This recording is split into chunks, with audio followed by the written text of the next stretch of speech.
You had an accident. Yes. Car was totaled. I'm out of a whole car. So you took the car to go where? To who I was dating at the time. Tell me why. I had a scare, What kind of scare? a pregnancy scare. This is Judy Justice, Janelle Laws, and her stepdaughter, Ari Scales, for the cost of a car. Court come to order.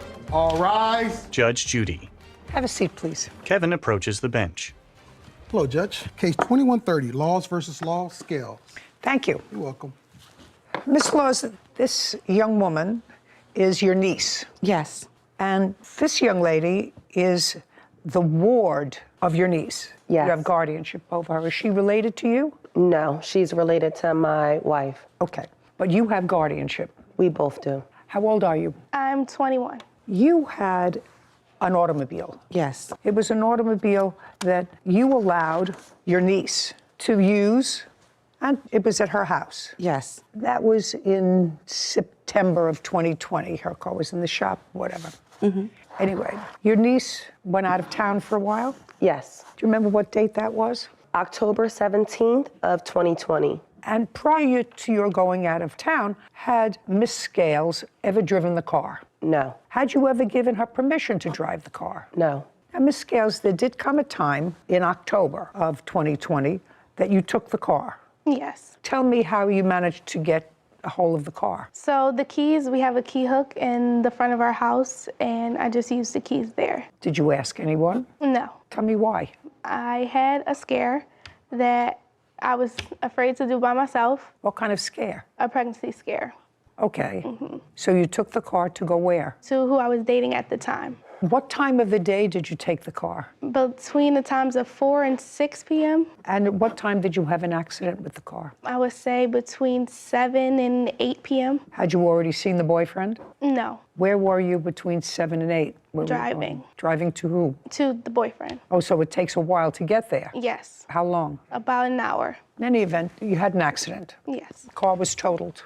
You had insurance. Yes. And had you told your niece that you had insurance on the car? Yes. Okay, because she says that you had told her you had insurance on the car and you had a loan on the car. There was a note. That's correct. So when she borrowed the car, she knew it was insured. Did you also tell her that you had the gap insurance? Yes. And what year, make, and model of car was it? A 2015 Mitsubishi Mirage. Did you buy it new or used? Brand new. And how long was the loan on the car? 6 or 7 years. I think it was 6. So by 2020, you had paid up most of the car. Yes. What was the balance left on the car? I'm not exactly sure the exact balance that was left on the car.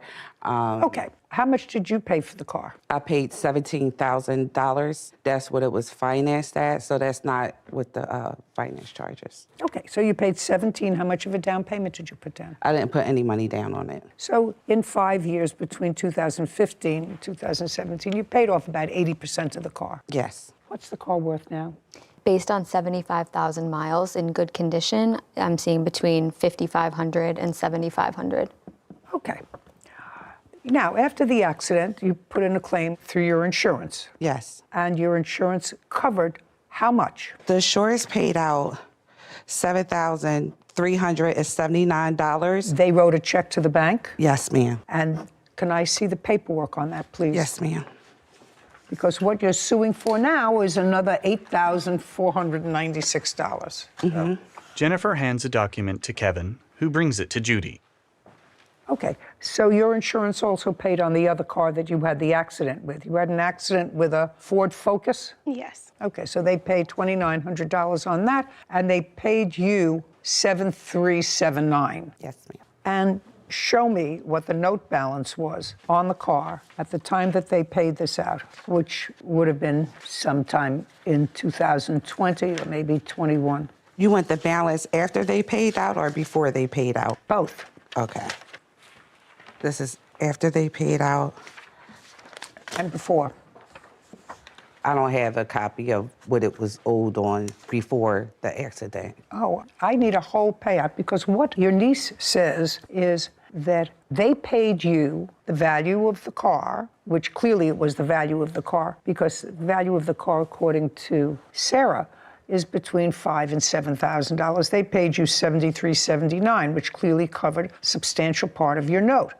What the defendant is saying is that during COVID, for financial reasons, you had requested that the payments be put on hold. Right. And that you not make any payments on the car, and that the interest would continue to accrue. Right. And that's not her fault. You asked to have the payments put off, but you drove the car. You had the benefit of driving the car all during COVID. Right. And she shouldn't be penalized. The insurance company paid out what the car was worth. These additional charges are because you put off making the payments during COVID, and it also accrued that interest. That's your defense. Am I right? Yes. That I have to see. Okay. I don't want to hear it. I want to see it. The paper that you have there, that's from, it shows that a payment was made on that car on September 4th, 2020, and that was the last payment that was made. So if there were no payments being made during that time that she had the car, it was. That's not what I'm asking you. I'm asking you, when COVID started, did you Yes. put the payments on hold? I did, because I was no longer working, so they gave me the option to delay my payment, which means they tack them on to the end. And I understand that, but you were driving the car.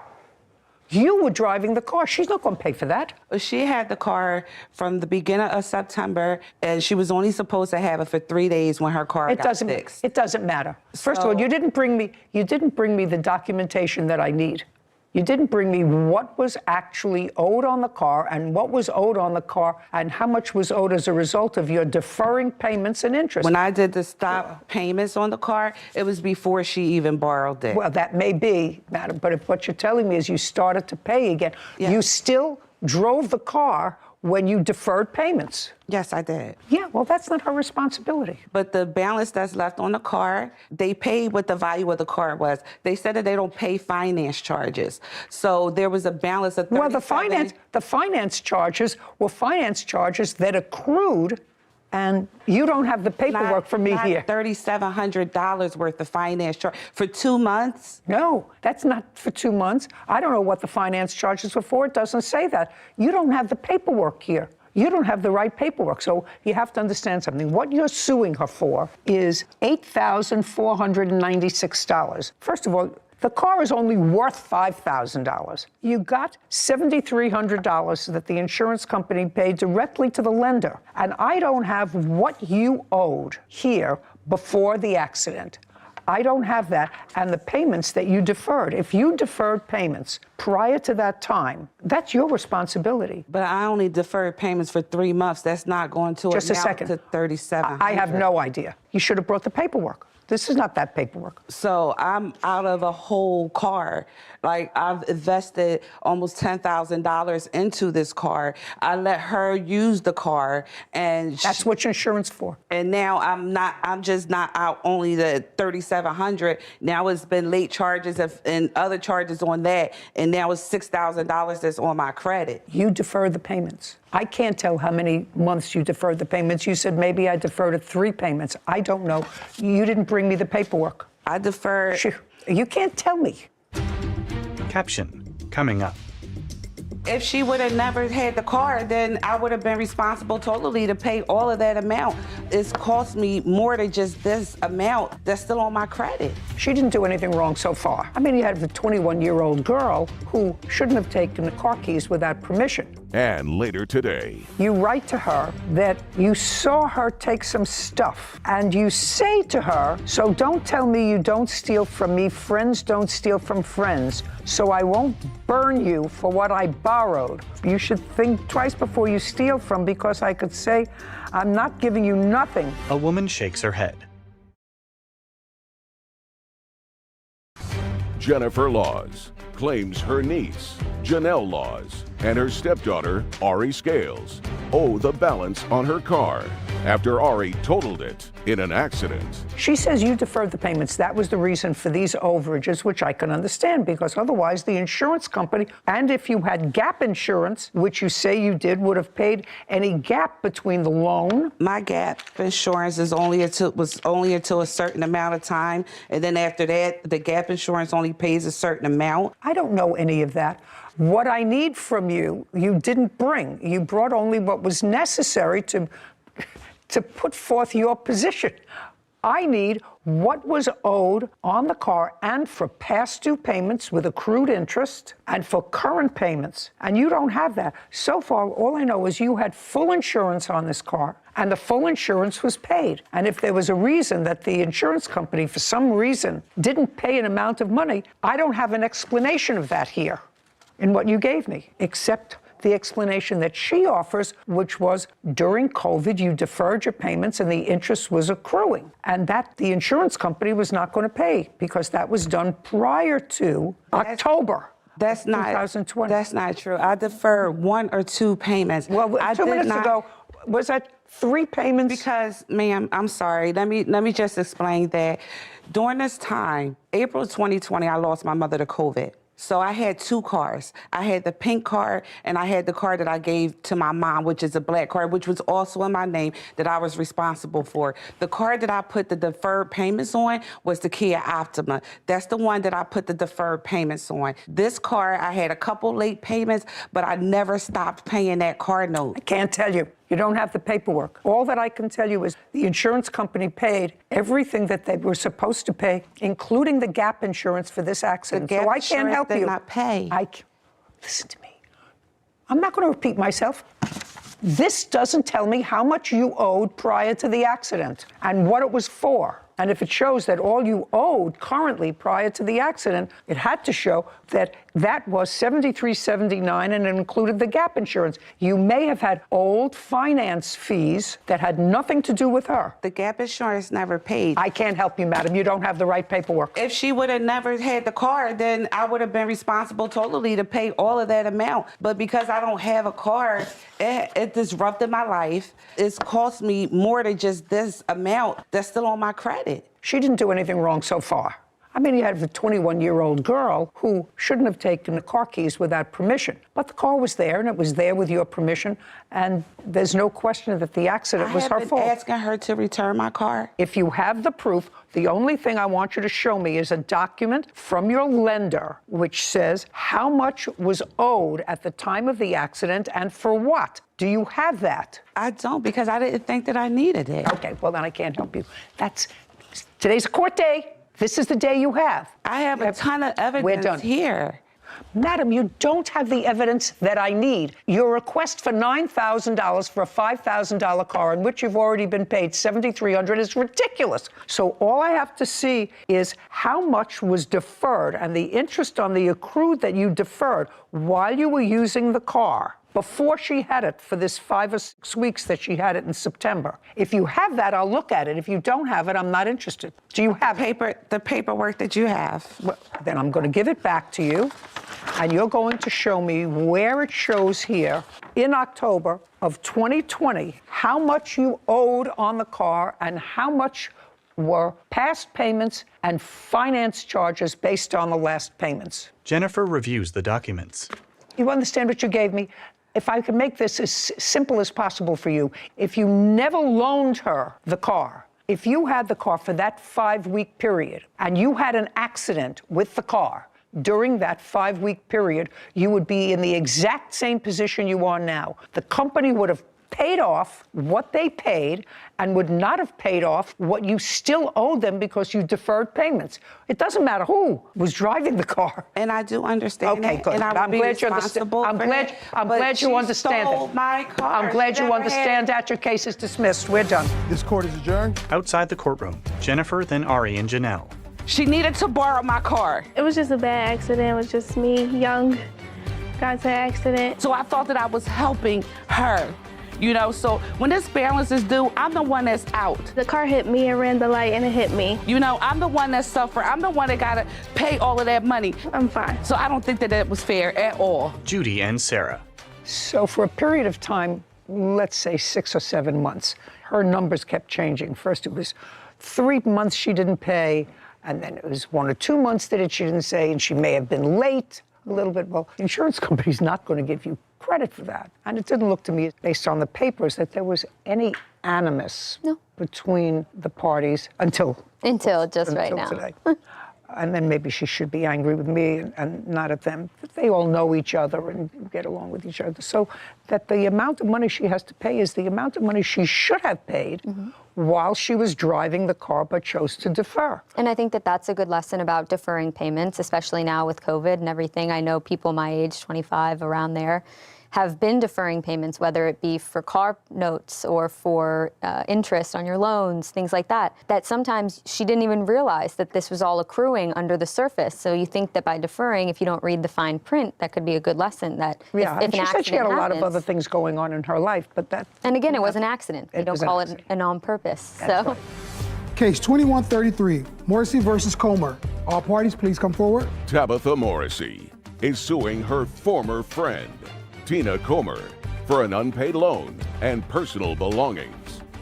Ms. Morrissey, you have a lot of claims here against the defendant for a personal loan and the value of personal belongings. Yes, Your Honor. Okay. She was a friend of yours. You used to go gambling together, Ms. Morrissey? Yes, we did. How many times a week did you go gambling? Probably once or twice a week. And did you go just the two of you? Yes. And over what period of time? Over A year, 2, 3? probably a year. There was a time when you went, and according to you, Miss Comer didn't have any money. And so you agreed to advance her money. And she says, actually, you agreed to advance her money. And the agreement was if you won, she would pay you back with her winnings, whatever Your it was. Honor, that's- Whatever it was. How much money did you give her to gamble? I loaned her $230 with the agreement that she would pay me an extra $200 because she was going to get her mother's inheritance. Okay.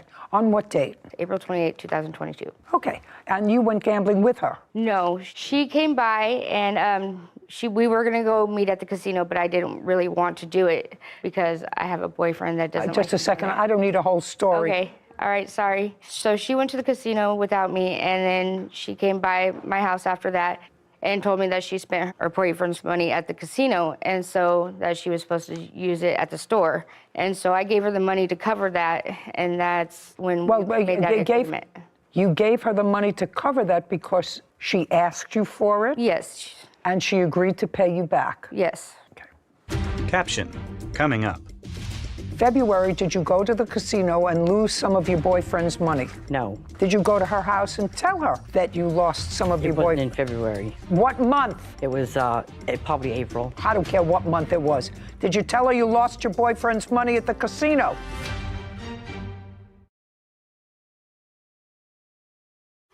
A courthouse. The Judy Justice logo appears. In the courtroom, Tabitha and Tina.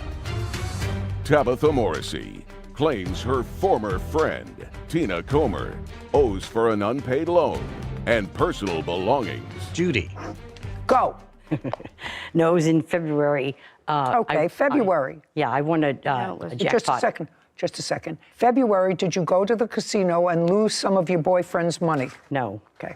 Did you go to her house and tell her that you lost some of it your wasn't in boyfriend? February. What month? It was probably April. I don't care what month it was. Did you tell her you lost your boyfriend's money at the casino? $30 of it. Judy glares at Tina. Okay, but in February I won a jackpot, and I didn't have my license with me because I lost my wallet, and they told me I had to come back with my Separate license time. to get it. I don't want to hear you. Sorry. So I asked Tabitha if she would take me back up to get my jackpot money, and I would pay her the money that I owe her, plus give her $60 for gas. And that's when I paid her the money back. And then her boyfriend also, there's some guy that she brought up there with us, asked if he can borrow some money because he said Tabitha said she'll pay me back. So I gave him $100 too. When you came back and told her that you had lost some of your boyfriend's money, according to you, it was $30, not $230. 30. I already paid her the $2-something when she took me to Cass Creek in February. Oh, that was before. Yeah, that's why I didn't owe her no money. But I paid her back in February, the money that I did owe her. I got proof of it too. I'd like to see it. And I got proof that, okay. Take it out. I'll see whatever proof you have over this loan. Okay, yes. And Tabitha and Tina both search through piles of documents. Come on, let's go. okay, well Okay. here's where I Here's won the money. proof. I also got proof of her saying that when she still owed me the money back in May. I got proof of that too. Casino check. I'm not interested in this. That's when I won the money. I don't care. And that other one shows when I had to go back and pick it up. I don't care about that either. And then, Shh. April 28th. I can loan you some. That's in April. Yeah, I said April 28th. So that's when she asks for some money. Yes. And that was the $230? Yes. I'd like to see what you have. This is. That's April. That's not February.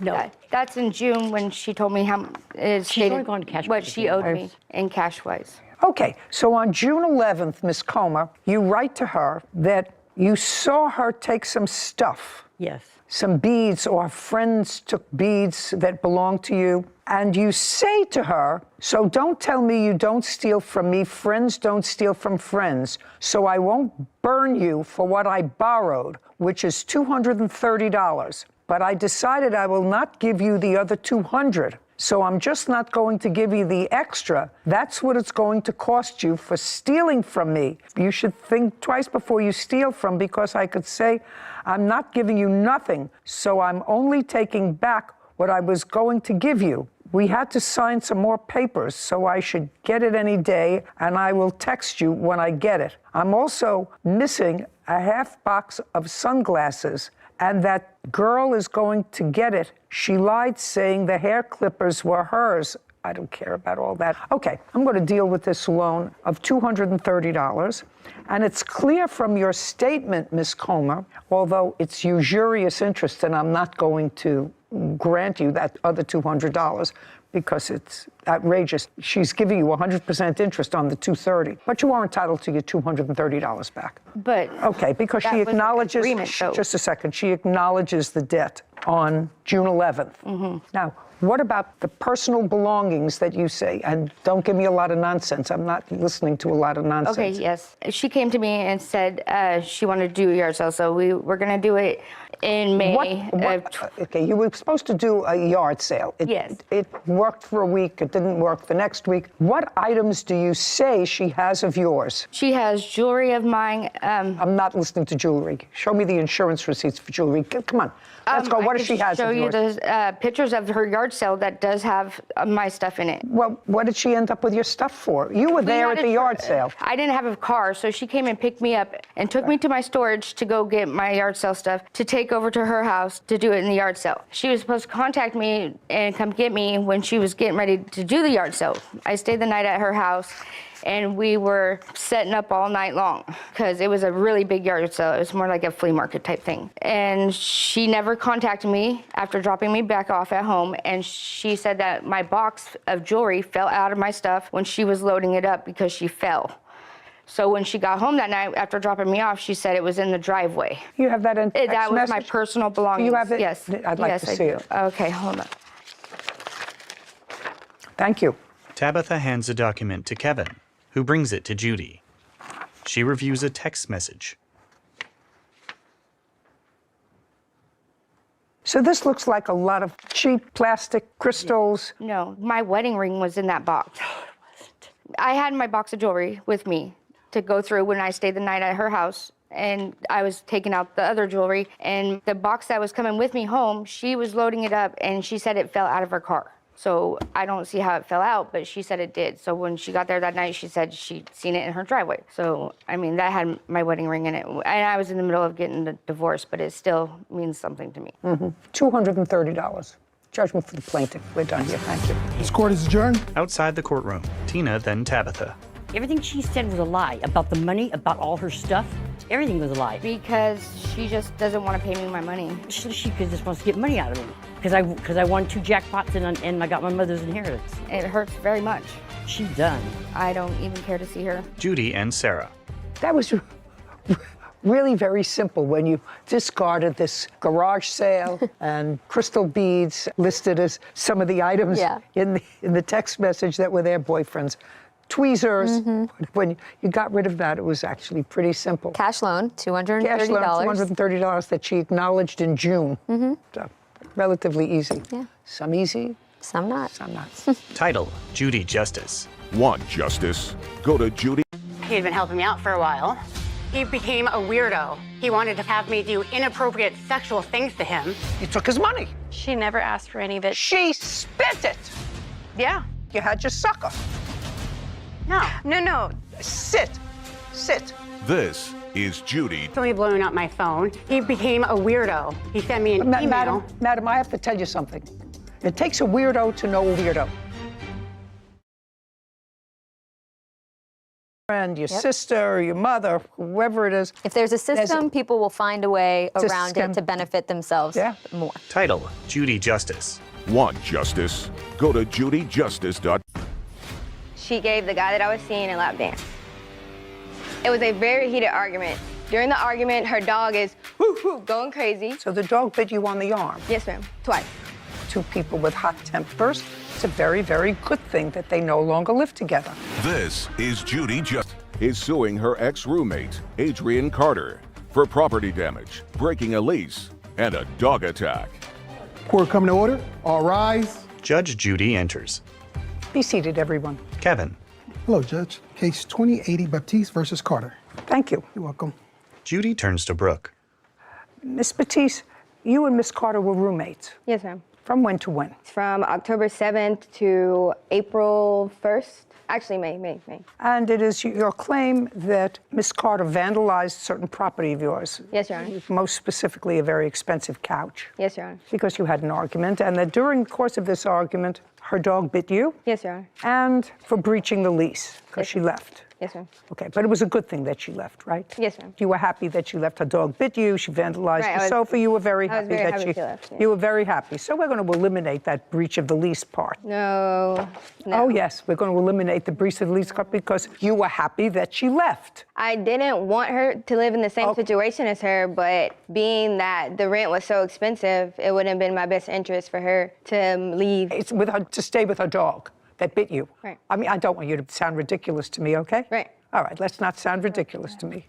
Normal person, if they were bitten by their roommate's dog, and if their roommate vandalized their property, that roommate would be happy to see them go. But I'm not happy with the expensive rent by myself. Well, of course, but your choice would be staying with her and her dog that bit you. But if her name's on the lease... Just a second. That's between her and the landlord. I just told you, I'm sticking with vandalizing and dog bite. So tell me when this dog bite took place. It's on March 29th. What kind of dog was it, by the way? It was a Belgian Malinois. What do they look like? It looks like a German Shepherd. Is that what you have, Miss Carter? A Belgian Malinois? Yes, Your Honor. A Belgian Malinois, like a police dog. So it looks like a German Shepherd? Yes, ma'am. So it's a large dog? Yes, ma'am. And when you moved in together, you moved in with the dog? Yes, Your Honor. Okay. So tell me what happened March 29th. Okay, so before March 29th, Adrian and I got in a petty argument. It was dumb, we made up. In the argument, she confessed to me that... No, just a minute. You engaged in a petty argument, and then you made up. Yes. And the petty argument was on what date? It was on the March 27th. And you made up? Yes. Okay. On the 27th, what were you arguing about? My dog tore up the carpet, and she sent this long paragraph, and we were just going back and forth, and we realized it was dumb, so we decided to drop it. And that's when she confessed to... On the 27th? Yes, ma'am. So you were arguing about the dog, and then on the 27th, after you were over the argument about the dog, is that what you're telling me? Be very careful. Yes, ma'am. Go ahead. She confessed that she gave the guy that I was seeing a lap dance. And? And I immediately cut all ties with her. So you cut all ties with her how? I stopped speaking to her. Even though you were roommates? Yes. Okay. After I stopped talking to her, social media posts were made. By whom? Adrian. Okay. Social media posts were made. Do you have those? No, I do not. Do you have those? Yes, Your Honor. Okay. Why don't you have them if this is your case? They erase, but I have other things that I think you would want to see. I'm going in order. This is a case, so don't try to creep into my mind. Even say in your complaint a couple of days later, there were things posted on social media. And is what you're telling me that they were erased? Right, I didn't save anything that she posted. Oh, never mind. I don't have to see anything, correct? Correct. So you didn't save anything? No, ma'am. Then you have no evidence of anything that happened So later. I saw that she had no remorse for what she did. Then I made social media posts. Adrian was mad that I made social media posts. So the next morning, she's yelling at the top of her lungs at 10 in the morning. I wake up to see what she's yelling about. And she's just saying how I'm a and I shouldn't have posted what I posted. And we were just arguing about the situation. And I asked, how could she do this to me? It was a very heated argument. She was yelling at the top of her lungs. I was yelling at the top of my lungs. During the argument, her dog is going crazy. And while we were arguing, we were pretty close. the dog bit me, and I said, you need to get your dog. She said, no, your dog's good. And we continued to argue. The dog came to bite me again, and that's when I grabbed what was behind me, which was a paper towel holder, and I chucked it at the dog. So the dog bit you on the arm? Yes, ma'am, twice. Okay. I would like to see a medical report on that. Okay. All right, I have a photo of the bite, the antibiotics, and then this is the report. Brooke hands a photo of an injured arm and documents to Kevin, who brings them to Judy. She reviews them. Would you show this to Miss Carter, please? Kevin brings the photo to Adrian. Your Honor, I know she has a video of the entire incident, if you'd rather. It's not her obligation to prove your case, as my law clerk so aptly told me the last case. Not her obligation, it's your obligation. Okay. Kevin returns the photo to Judy. So, go ahead. After her dog bit me, I immediately grabbed my dog and I go to the hospital. I filled out What kind of dog do you have? I have a Doberman. Where was your Doberman when this was going on? He was in the cage and he's still a baby as well. So I went to the hospital, got treated. While I was at the hospital, Adrian called the police and she said that I attacked her dog. Don't tell me what she said to the police unless you have a police report. Yes, ma'am, I have a police report. Then I'd like to see the police report. That's an official business record. So this is the first police report for the dog bite. Brooke hands a document to Kevin, who brings it to Judy. She reviews it. Okay, go ahead.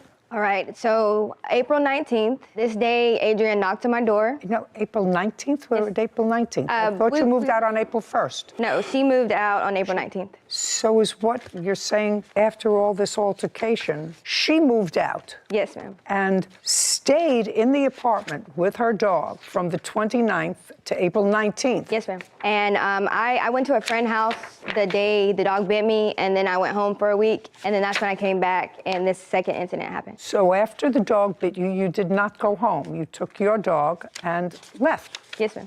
And stayed at whose house for a week? I stayed at a friend that lives an hour away from my current apartment. On what date did you return? So I stayed one night at a friend's house, and then I returned, and then I went home for a week. So when you went, stop playing with papers. Yes, Your Honor. When you went home for the day, was the defendant at home? Yes, ma'am. Did you have any conversations with her? No, ma'am. Just stayed out of her way and packed a few things and left? Yes, ma'am. And you went to stay? At home in Alabama. With your family? Yes, ma'am. Until things cooled down, basically. Okay, and when did you go back? I went back, I believe, April 17th. And what happened when you went back on the 17th? A few days later, April 19th, Adrian was knocking on my door at 9 a.m. in the morning saying that I need to come to the leasing office because there's a new roommate here. I told her no, and then that's when she started threatening me and calling me all these kinds of names. So I take my dog again, I go outside, and I call an officer, and that's also when I called my mom, and she convinced me to go up there to speak with the new roommate to see, who they were. What new roommate? Just a second. She tried to get 2 young girls to replace her on the lease. And it was unsatisfactory? Yes, ma'am. So far, I have a dog bite and yes, ma'am. Couch. So after I said no to the 2 roommates, one didn't have a job, they looked young, I said no. I went back home. 10 minutes later, Adrian... Home? You mean to your folks' To our house? apartment. Oh, to your apartment. Yes, ma'am. Okay. So 10 minutes later, Adrian comes in. I was in the room with my door locked. I hear Adrian yelling. I hear her throwing things. She's saying, I can't believe you did that. You really just did that. I don't care. I'm still moving out. I'm still leaving. I'm not paying rent. Blah, blah, blah. I didn't come out the room because last time it got crazy, so I just said I would let her do what she does, and I will let the authorities handle it. She did come out the room, Your Honor. When I finally came out the room, which I have a video, and came out, she had moved the couch in front of the door so I couldn't get out of my room. And well, how did you get out? I jumped over it. And the trash can was flipped upside down. I have pictures of all the damage that she did to the house and videos. Well, I'd like to see them, please. And I would like to see the damage to the couch, which is your major complaint. Yeah. Okay, so this is the damages, and then I have a video of the entire incident right here. Caption coming up. Want to tell me how that happened? I did put chips and items that wasn't wet on the couch out of anger. I shouldn't have did it, but I did do it. And I didn't put liquid on it or anything. Literally, That's not true, Your Honor. Don't speak. You had no right to even attempt to destroy it. At all. Later. So at that moment, I was like, you know what, I'll just do it myself so we can stop the confrontation. So then that's when the argument started, and he thought that I was kicking him out, which I never told him he couldn't come over, never told him he couldn't be a part of anything. It's a failed business venture where you both expect. It's not a business venture. This is not a tea dance.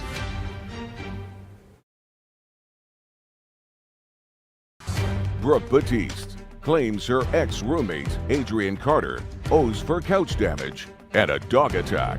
By the way, did you have any unreimbursed medical bills as a result of this dog bite? That's either a yes or a no. No, ma'am.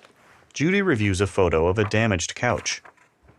When did you purchase this couch? I purchased it the day we moved in, so it was October 7th. How much did you pay for it? I paid $2,200 in total, and Adrian and I were paying on it a little bit in the beginning, but there came a time where we had to make the final payment on it, which was $1,200. When we had the argument, she didn't pay anything, so I had to pay it all by myself, and the couch is in my name. Did the couch remain? Yes, ma'am. The couch is at the house. What does it look like now? It's black, but there's it's an odor coming from the couch, and there's some stains on it. Do you have a picture of it, what it looks like now? No, ma'am. I just have the pictures that I gave you. Okay, but you're still using the sofa. The answer it's is a smell. No, ma'am. I don't sit on it anymore because there's a smell. So why don't you get rid of it out of the apartment? I'm moving October 6th, and that's when I plan to get rid of it.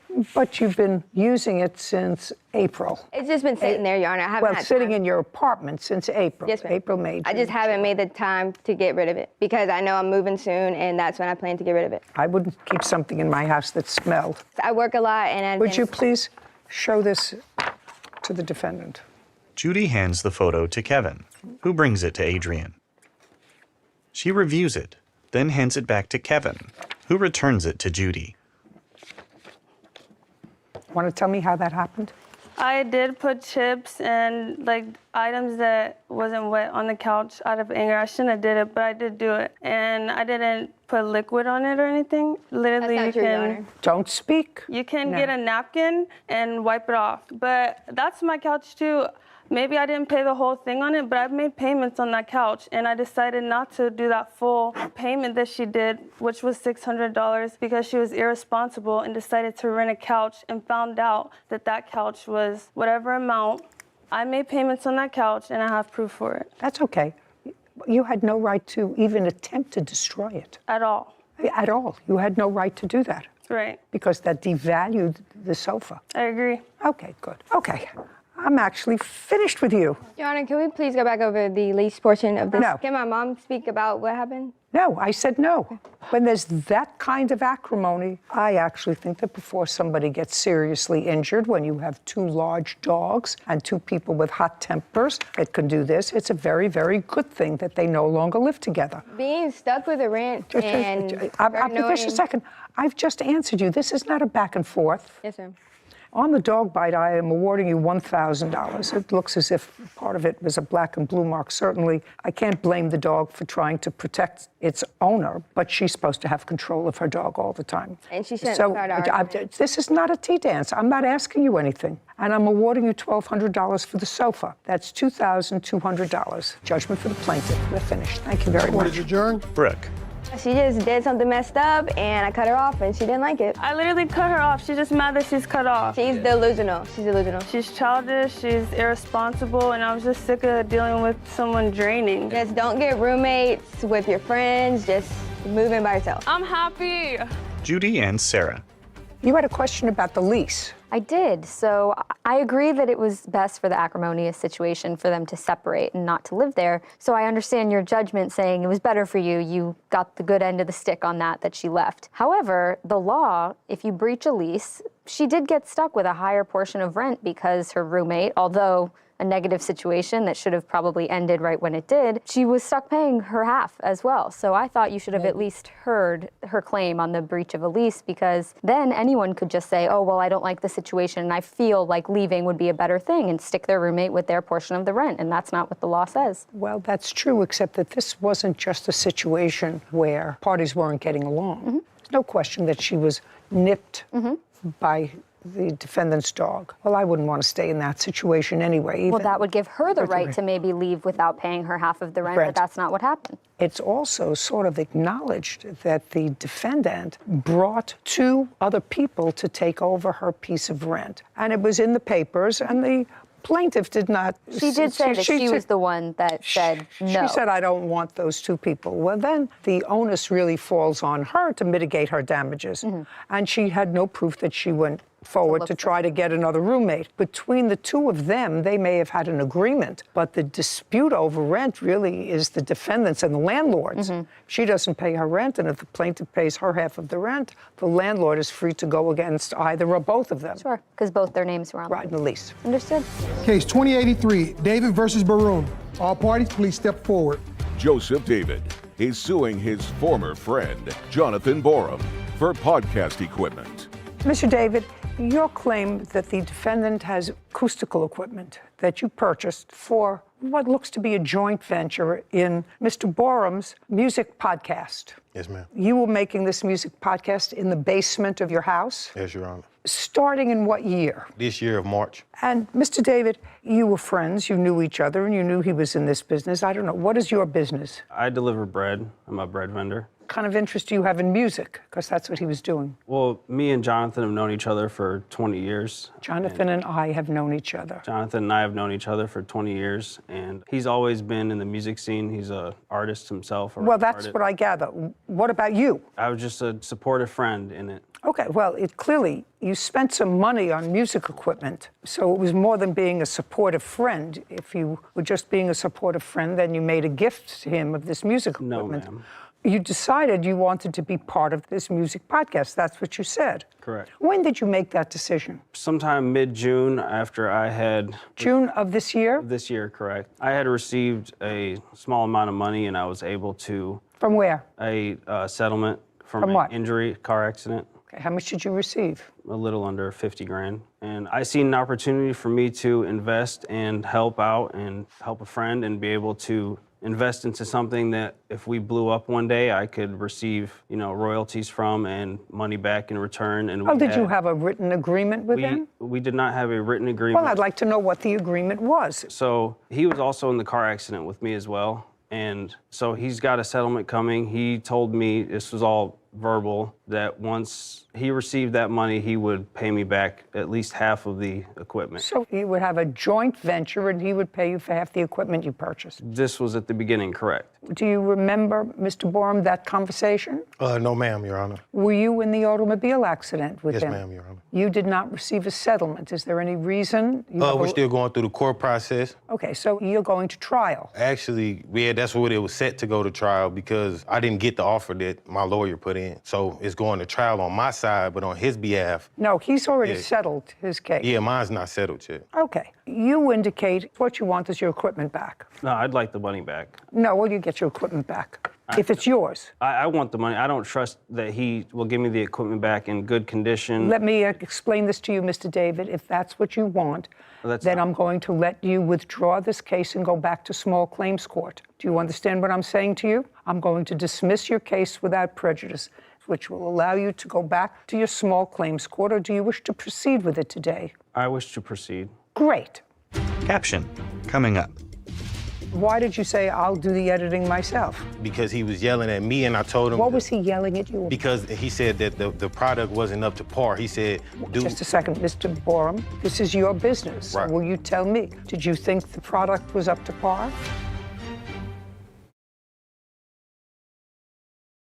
Claims his former friend, Jonathan Borum, is wrongfully keeping his podcast equipment. So, when you decided to enter this, according to you, agreement, that you would be in a joint venture, when he got his money, he would pay in his half of what the equipment costs, which you indicate, I think, is about $4,400. Correct. What I gather is there was a session set up that was supposed to take place in your basement. Yes, ma'am. And when was that? I believe it was around like early June-ish. Okay. And you have proof of the value of the equipment, I assume, Correct. and what equipment There is. Correct. Is there, Mr. Borum, a dispute about what equipment he purchased? Is there a dispute? Yes, Yes, ma'am. because he has a receipt. I just want to know if I have to go into this. Well, on the receipt, he purchased it on his card, but we're friends. We were going in together, so he bought it on his card because he had the money. Oh, just a second. I understand that, Mr. Borum. I'm asking you fine. whether there is an agreement as to what the pieces he purchased on his card. Yes, ma'am. As far as the agreement, I'm not understanding the question. Okay. What pieces of equipment did he buy that's in your basement? Cameras, Camera, cords, cord, and probably the Black Magic. Black Magic? Black Magic, yes, ma'am. It's a device that works. Do you know what he's talking about? I do. Anything else that's down there that you purchased other than those 3 items? Yes, ma'am. In total, What? Shh, look at me. Tell me what else. in total, there's 2 Panasonic cameras. Are there 2 cameras Yes, that he ma'am. purchased? 2 cameras. Can I look down for? I can't hear you if you're mumbling. There's lighting, 3 lights. There's 3 lights. Did he purchase 3 lights? Yes, ma'am. Okay. wireless mics. How many?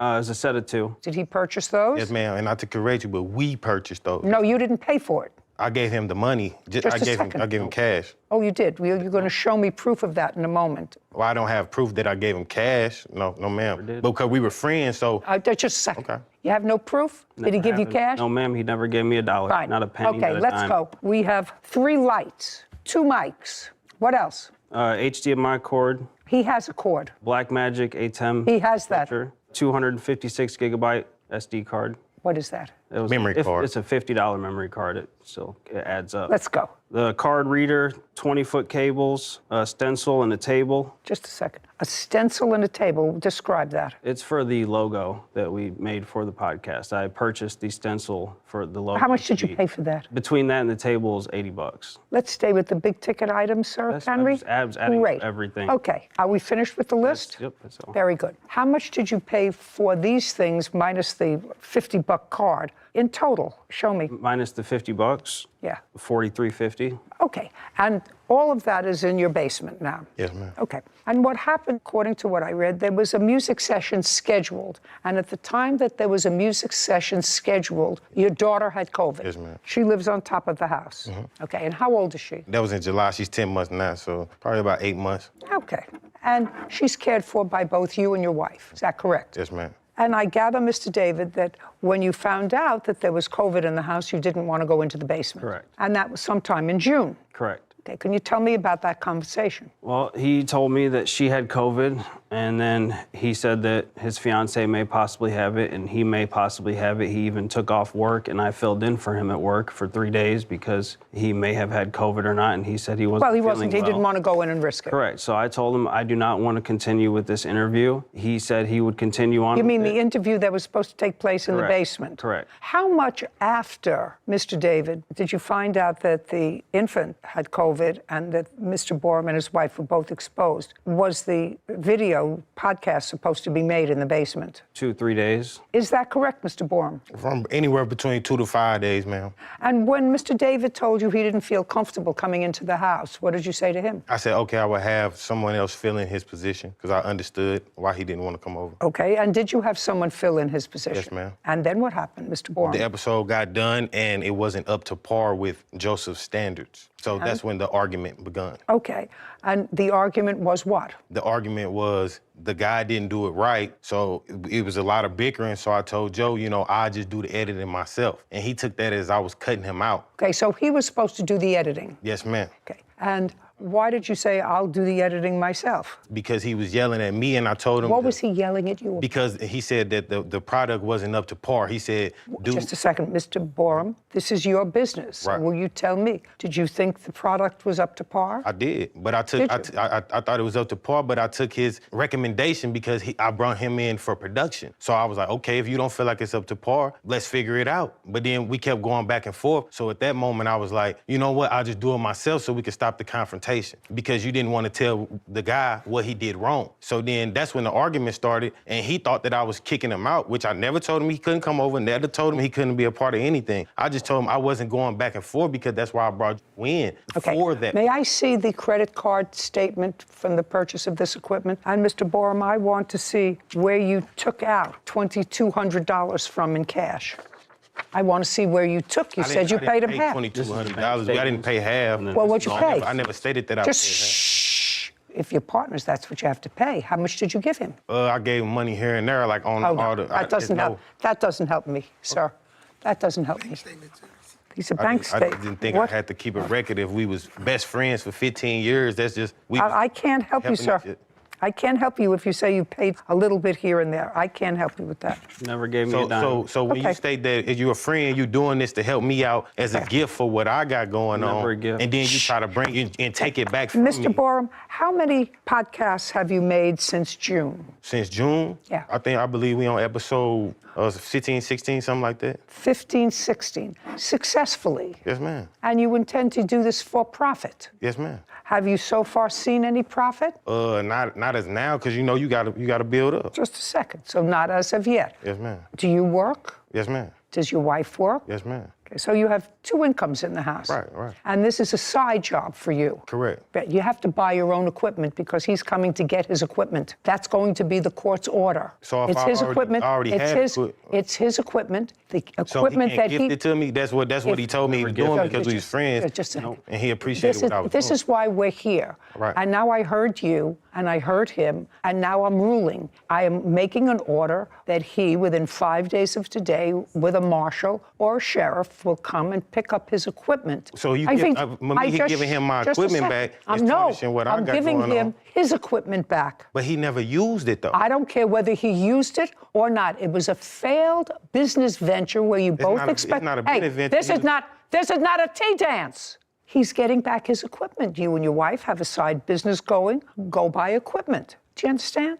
5 days, wait outside. You'll get a copy of my order. You can go get your equipment. Thank you very much. This court is adjourned. A 15-year friendship, obviously it don't matter. You know what I'm saying? You Eventually, you see the real person in somebody. That's all I can say. could be friends with somebody 100 years and they gonna change. Yeah, I mean, I thought I had a good friend for a while, but really, Man, the show gonna go on, man. Yeah, y'all know. Make sure y'all watch, tune in. I was just tolerating a really bad person. I've had understandings with my friends similar to what the plaintiff and defendant has.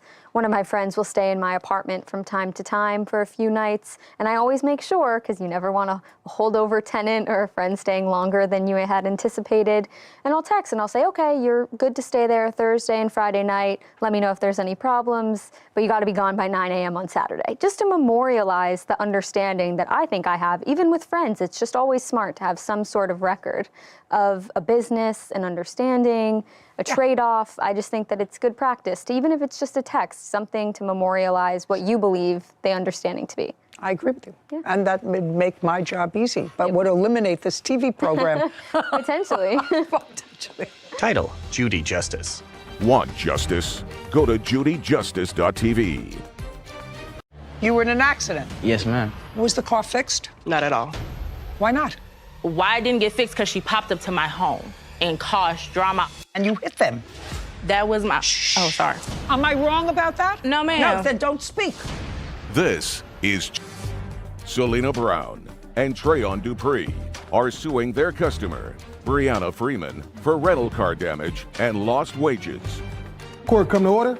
All rise. Judge Judy. Have a seat, everyone. Kevin approaches. Hello, Judge. Case 2174, Brown Dupree versus Freeman. Thank you. Welcome. Okay, who's the business person? It's us. That would be you? Yes. Your name is Mr. Dupree. Mr. Dupree. You a couple? No, ma'am. It's business partners. In what business? Car rental. How do you know each other? We met from military. So you're not a couple, you're just in business together. I just want to know. Don't both smile. I just want to know. Let's go. We're friends. Yeah, we're friends. We're friends. What? This is not going to happen for me. We're not a couple. We know we're friends, you know, and we decided to go in business together. Where do you live? Houston, Texas. Where does she live? Houston, Where does she? Texas. Shut. Houston, Texas. Does she live in the same place that you do? In the same home? In the same place, building? Oh, no, we don't. Who do you live with? Myself. Who does she live with? Herself. When did you meet in the military? Maybe 2021. Not really sure exactly what month. But Now, if you're in business together, is the only business you had this one car that we? Yes, we was just starting. What kind of work do you do? Crane operation. Full time? Yes. And what about you? I work at a call center. So that's your primary source of income? That's correct. Yes. And you decided to do this car rental as sort of a side gig? Yes. We had just got out the military, so we didn't have a job then.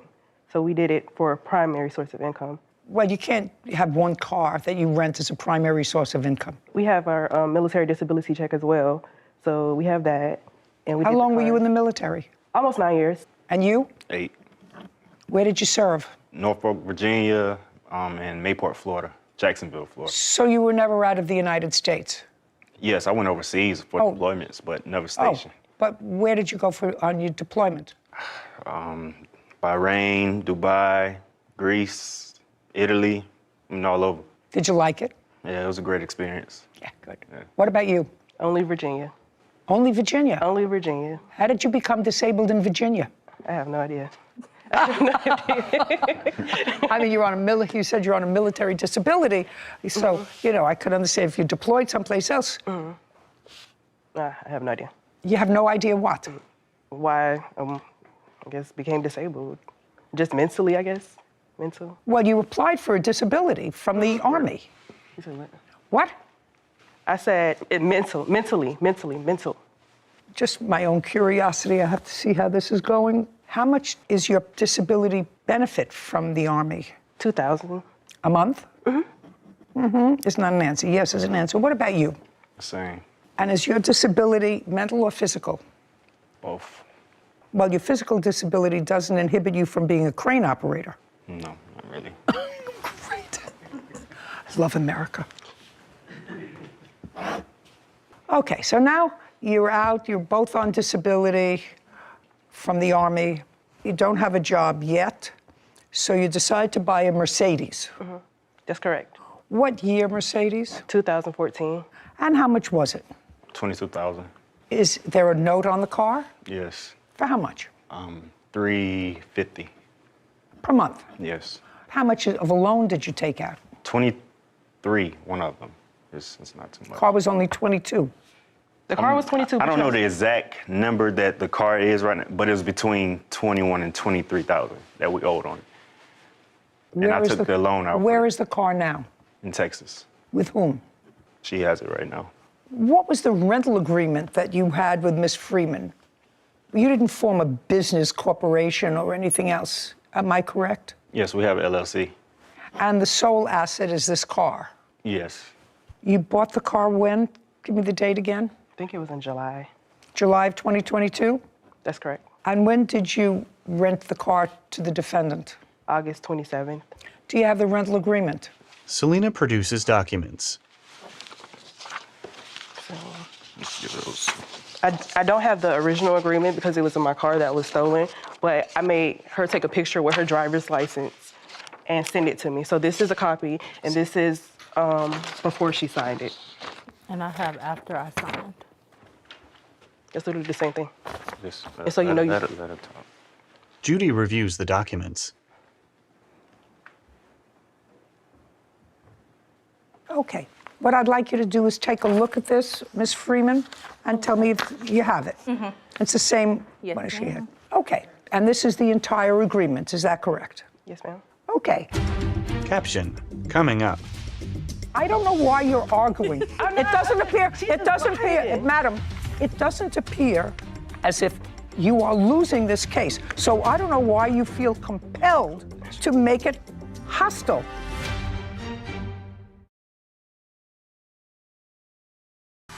Selena Brown and Trayon Dupree claim their customer, Brianna Freeman, owes for damages to their Mercedes rental car.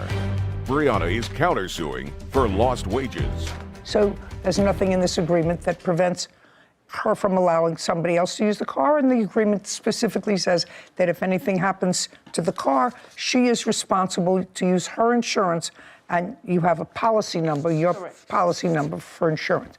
Okay, so your boyfriend was driving the car on what date? The 1st. 1st of what? September. And I have the accident report if you want that. Not yet, I may. Not yet. But there was an accident and the car was damaged. Correct. Anybody have a photograph of the damage to the car? I have it on my phone if you would like to see that. I would. While we're waiting, Your Honor, I found the LLC filing that lists both of them as the principals. As the principals, but they list the same address for both of them. Their residents are listed as the same. Oh, really? Interesting. Want to say that a little louder? I just said I found both of them listed as managing members of the LLC with the same address for both of them listed. I lived in a different state when we started. I was in Florida. We don't live together. That's what y'all are saying. It just lists. Yeah, lists that's just the place of business LLC as well. address. It's in my boyfriend's phone because the number that's on the contract was his phone at the time. So if you want to see. I had a picture right here. And I have multiple pictures as well.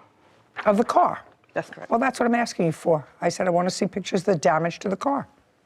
You were in an accident? Yes, ma'am. Okay. And you agreed in this contract that if you were in an accident, Brianna, that would be you, will use her insurance if anything happens during the rental. Brianna will be responsible to pay out of pocket. Correct. You signed that? Correct. Okay, so you were in an accident. I don't care whose fault it is because it doesn't have anything to do with fault. Picture of the car. It's another paper picture. It's a couple pictures, so you can just check as well. Selena hands photos to Kevin, who brings them to Judy. She reviews images of a damaged vehicle, then gestures to Brianna's boyfriend, Eshwin. Stand up. Somebody hit you in the rear? No, in the front. Oh, this is the front of the They ran car? a stop sign. What? They ran a stop sign. I was coming up. They were coming across. Well, whatever. You had damage in the front of your car. In my mind, that usually means that you hit somebody. No, they came across from me. They ran a stop sign in front of me. And you hit them. Okay, well, that's what it usually means, that you hit somebody in the front. Okay, and that was on September 1st. Correct. Did you notify your insurance company? Yes. Okay, I'd like to see proof of that. So these are the claims, the quotes they gave me to fix the car. Also, this is when I let her know, Ms. Brown, what was covered under my policy. I'd like to see it. So that's that. It shows what's covered in my policy. Was the car fixed? Absolutely No. not. It was not? Not at all. Why not? Because I didn't talk to Trayon, Mr. Departy, however you say his name, until the day, September the 5th. All of my business was going through Mrs. Brown. So I don't know if he just found out what happened, but when I called the insurance on the 1st, they let me know that he was the owner of the vehicle. I said, okay, they said they'll have to go through everything through him so that the car can get fixed, because I wasn't the title holder. I said, that's fine. I said, okay, due to the fact that the car got wrecked, I let her know that once the car goes to Mercedes-Benz to get fixed, they give a loaner vehicle. I let them know everything that was covered. Why it didn't get fixed? Because she popped up to my home and caused drama. I lost my job behind it, so forth and so on. What does that have to do with your responsibility? Your boyfriend had an accident with a car. You have a contract that says you're going to fix it. Because Trayon said it wasn't enough. What do you mean Trayon said it wasn't enough? I sent him the quote for their adjusters, and he said that wasn't enough to get it fixed. And I have that text message from Trayon. Just a second. I'd like to see your quote from your company. Judy reviews a document. Where did you take the car for them to send an adjuster to take a look at the car? I had to take pictures of the car and upload it to the app they sent me, and that's how they got those quotes. They have an estimate here of $3,000.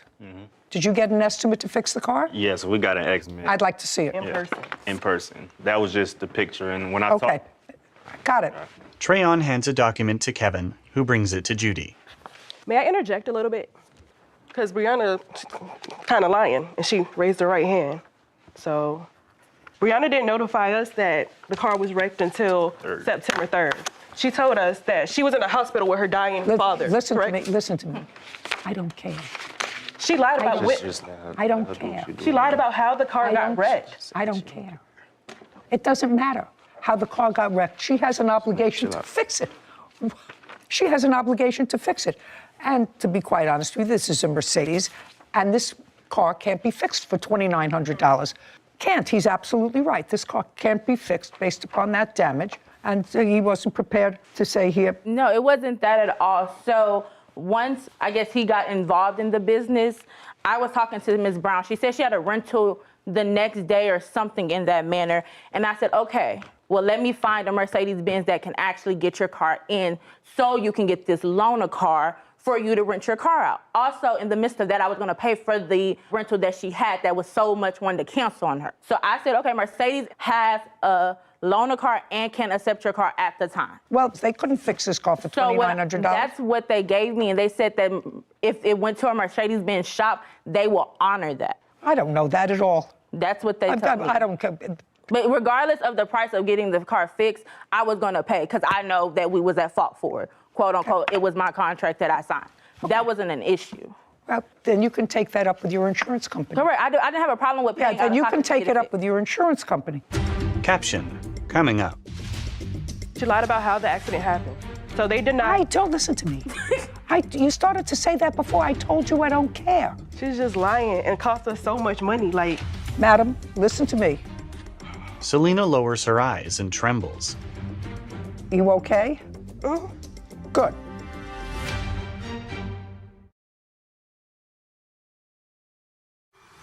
A courthouse.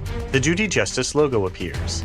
In the courtroom, Treyon, Selena, and Brianna. Selena Brown and Treyon Dupree have accused their customer, Brianna Freeman, of damaging their Mercedes rental car after her boyfriend was in an accident. He has an estimate that looks like a pretty legitimate estimate. They bought the car. It's a relatively new car. They paid $22,000 for it. Your boyfriend wrecked it, and he has an estimate, which looks reasonable, for $8,000 to fix it. And if your insurance company is dragging their heels and not paying what they should, you take that up with your insurance company. I never got that quote, by the way. Which quote? The quote that the $8,000, I never got that. Well, I'm going to show it to you. Oh, it's probably be true. $8,319. her insurance denied it because she lied. She lied about how the accident happened. So they denied. Don't listen to me. You started to say that before. I told you I don't care. My insurance. Just a second. Your insurance what? Never denied the claim. I have proof. I talked to him. I have proof. I have the email where he said they denied it because. They definitely denied it. Because I told them to stop because she popped up at my house. Because she lied about the accident. Because we tried to get it through our insurance as well. I don't know why you're arguing. It doesn't appear, madam, it doesn't appear as if you are losing this case. So I don't know why you feel compelled to make it hostile. I don't understand why. She's just lying and cost us so much money. Like, madam, listen to me. We're all told. Selena lowers her eyes and trembles. You okay? Good. Your car is in this condition at whose house? At your house? That's correct. And the car, since the accident, which was 4 months ago, has it been rented? No. No. Is it drivable? Yes, it's drivable. When was the last time you drove it? Last week. When was the last time you rented it? Since Brianna. Have you been making the payments on the car? Yes. Yes, ma'am. Who's been making the payments? Both. What is the monthly payment? $350. $350. You told me that. The insurance up to date? So we had insurance, we had commercial insurance on it. But when I put in the claim and told them what happened, because we did get lied to about what actually happened, and we didn't get informed of the accident till the 3rd. But when I put in the claim, I put it in how they told us what happened. And my insurance, they found the police report before we did, and they seen what actually happened. So they felt like we was trying to do fraud. So the guy, he told us, it's better for us to pull the claim because it's gonna look like it's fraud on our part. So they dropped us from the insurance. So they dropped you after? Yes. After the accident? Yes. Can I see the police report now? Brianna hands a document to Kevin, who brings it to Judy. She reviews it.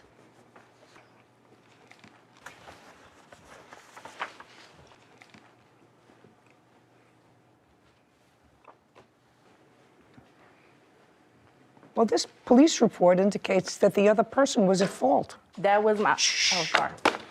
Am I wrong about that? No, ma'am. No, then don't speak. This police report, did you see it? Yes. Got it right here. I'd like to see what you have. This police report clearly says that Unit 1, which was the woman, ran a stop sign. That's what it says. Why would your insurance company drop you? Because we gave the story that she told us, so it looks like we're doing fraud. Yeah. And basically, ignorance isn't an excuse for them. So. Actually, that's pretty outrageous. We just told it was a hit and run. She told us it was a hit and run, so we told them that. She said she was in the hospital when it got hit, and then we found the report.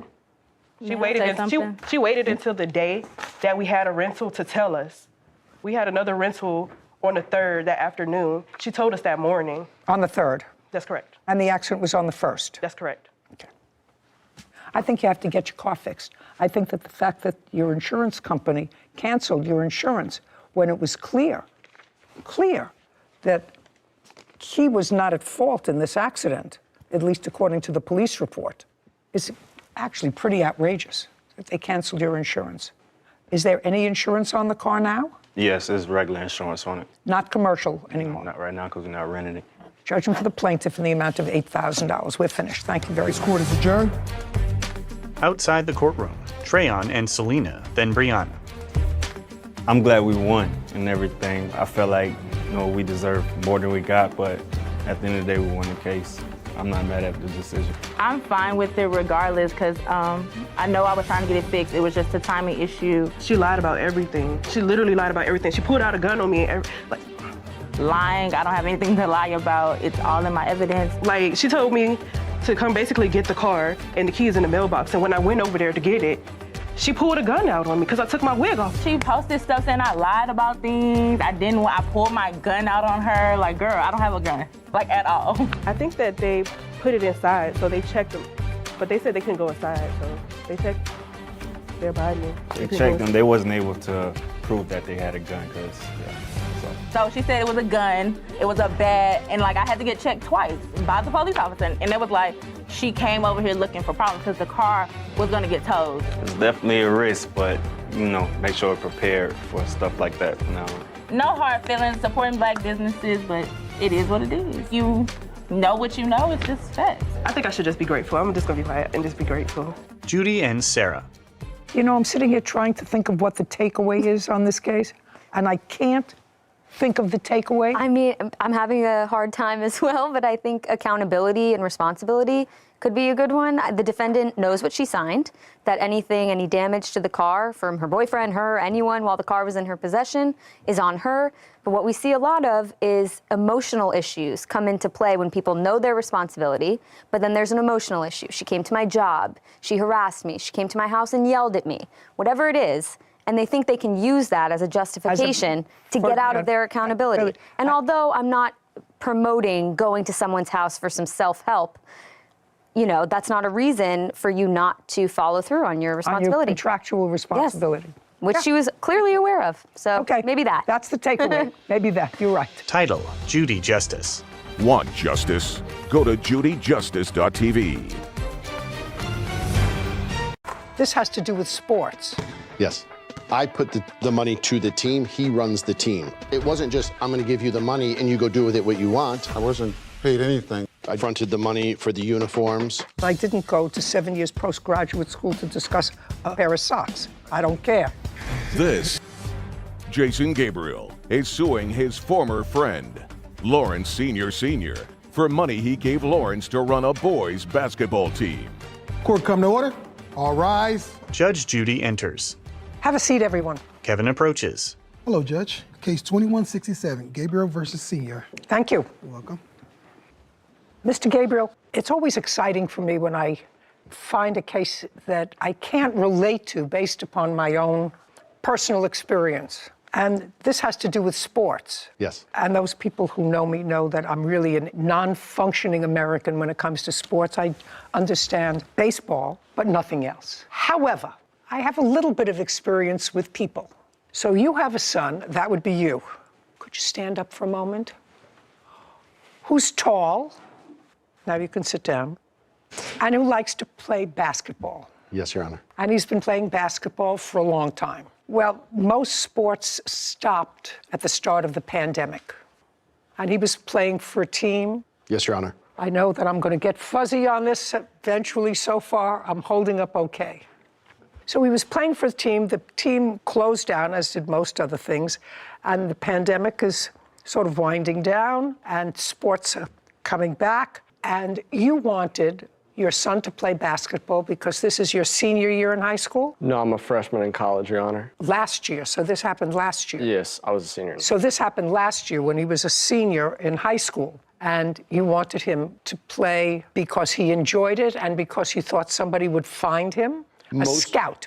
Mostly the enjoyment, but there's always a chance for the scout. Okay. And, you know, you're his father, and fathers always think that their sons are uber talented and maybe can be one of those quiet self-starters who turns out to be the hero on the basketball court. I have a grandson who plays baseball, and he plays baseball pretty well. Plays in college. His father follows him around from one game to another like it was a full-time job. I can relate to that. It is. Well, your son wanted to play. There was no team. The defendant was a basketball coach who you knew. Yes, Your Honor. Whose team was also the teams that he coached were also defunct because of COVID.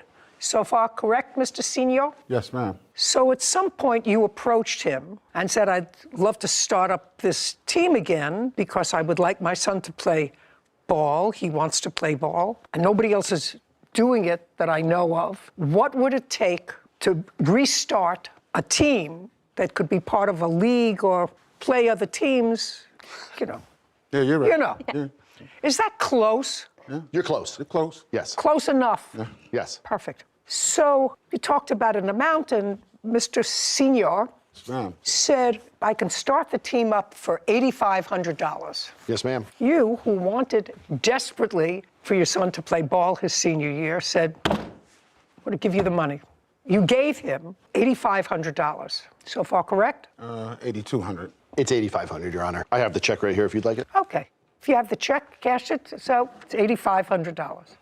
The team only played one game or one tournament? No, it was actually four tournaments in total for that season that we played. And how many are you supposed to play? We had planned on 6 in total. 1 would be out of state or far away. No. How many games were supposed to be played by your son's team being coached by the defendant? So a tournament could have 3 games. And that takes over the course of a weekend, a Saturday and a Sunday. So a tournament could be 3 games. A tournament is 3 games. Could be 4 as well if you're successful. Okay, so you were supposed to have 4 tournaments? We were supposed to have 6 tournaments, and we did have 4. Okay, so you played most of the games? Yes. And then the team was disbanded? Yes. For whatever reason, may or may not be relevant. So how much money do you want back? You're suing him for $4,800. Right. Well, you know, math is my second non-strong suit. Yep. But if you paid him $85,000 and you played 2/3 or 3/4 of the games that you were supposed to play, why do you think you would be entitled to $4,800 back? Because I also fronted the money for the uniforms. Well, that was spent. And the graphics. Well, that was in spent. addition to the $8,500. I understand that, but that was all spent. The uniforms, the players got. Right? And they kept them? The players kept some, and the defendant has the rest of them. Okay, do you want them back? I do not. Well, he'll give them to you back if you want them, because he's not using them. How do I know that? This is his team, his organization. It's a non-for-profit company. Okay, let's deal with this slowly. We're dealing with the math first. Do you have, Mr. Senior, do you have any of the uniforms? No, ma'am, I never collected the uniforms. Did you sole have? Possession. What? Well, he had sole possession of the uniforms. So you don't have any uniforms? No, he's the one that handed them out. Okay. Did any of the players give them back to you? No, none of them gave. So you don't have any uniforms? He doesn't have any uniforms? Okay. But Your Honor, it didn't cost $85 to run the team, that's my. Just a second. Now, what we're talking about, sir, your $8,500 went to have 6 tournaments. You had 4 tournaments, right? Yes. Whether or not you get your money back is a whole other thing. But the uniforms were purchased. That you don't get back. The advertising, graphics were done. That you don't get back. Whether it's for 4 or a 6. That was his team's name on it. Doesn't matter. What difference does it make? Caption, coming up. Majority did not pay. Do you have anything that requires that they pay in a contract? That would be Coach Larry, that he does, and he passed out those to the kids. No, he didn't put in $8,500, you did.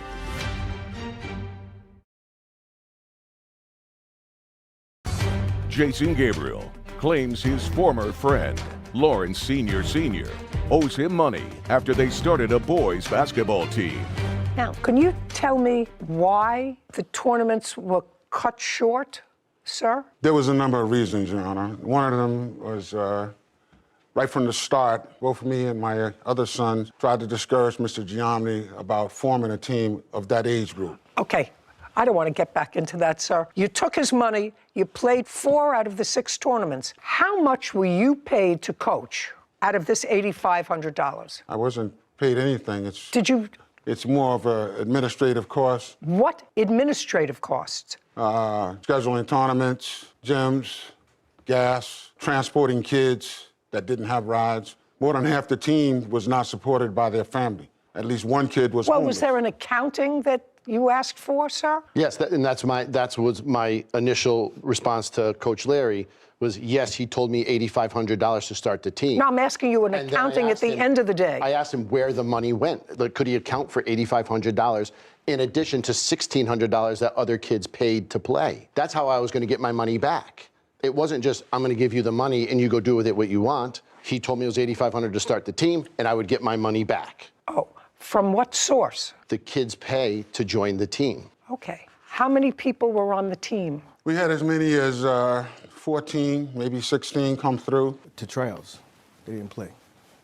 I'm sorry. Judy gestures for a man beside Lawrence to rise.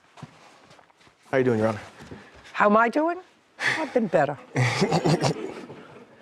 You're his son? Yeah, I actually run the program with him. Yes. Okay, good. So how many young men were playing basketball? On the team that you're talking about that's in question, I believe there was as many as 10 to 12 that actually came. The numbers vary because we're talking about 18-year-old children that come and go as they please. They don't really want to be that. 18-year-olds are maybe children to their parents. They're not 18-year-old children. When it comes to this, then Well, the when it responsibility part, yeah. I don't know. I'm old, I guess. They're children to me still. Sorry. What I want to know is, did you have a contract with him? A written contract? I did not. You just said, here's your $8,500 and I'll get my money back when the kids sign up and pay their dues. How much do they pay each to join the team? Coach Larry set that number at $600 per player. Is that correct? Yes, ma'am. Can we tell you where that number comes from? Over the years, because we've been doing this for over 20 years, the average cost to run a team for a full season, we averaged it out to be about $600 per kid, because on a 10 to 12 man roster, 10 being the least you should have. How does he make money? We don't make money, I'm sorry. We don't make any money. So you don't make any money, you just do this for the love of the sport? He grew up in a basketball family. He's played basketball all his life. I've been in a sports family. My brother has, and we just love sports. So this is not a money-making operation? Not at all. We probably put in more money than we've made or put out in the program. I'm sorry. Go ahead, sir. Your Honor, I coach high school football. Actually, his son goes to the school I coach. So I was aware of him, and I also coach baseball. So I just don't, you're not going to make any money coaching youth sports if that's what everybody's saying. Well, I'm just asking you. No, I know that. I'm just asking you, because there is a suggestion here that some of that money was to pay you as coach. And I just want to know whether that is in fact correct, whether any of this $8,500 went to you. Not directly, no. Talking about gas. Indirectly to pay for gas and pick up maybe a that. car repair. I only had one car at the time. Okay. So Mr. me and Gabriel, my wife were retired. Mr. Gabriel, can you tell me if you have, since you have no written contract, Yes. you have no written contract requiring anything, you're supposed to start up a basketball team, which he did. I assume you played, is that right? Yes, Your Honor. And you played in 4 out of 6 tournaments. Stand up next to your dad. Did you play successfully? I only played 3 out of the 4 tournaments. That's reasonable. But we were Is successful. that normal?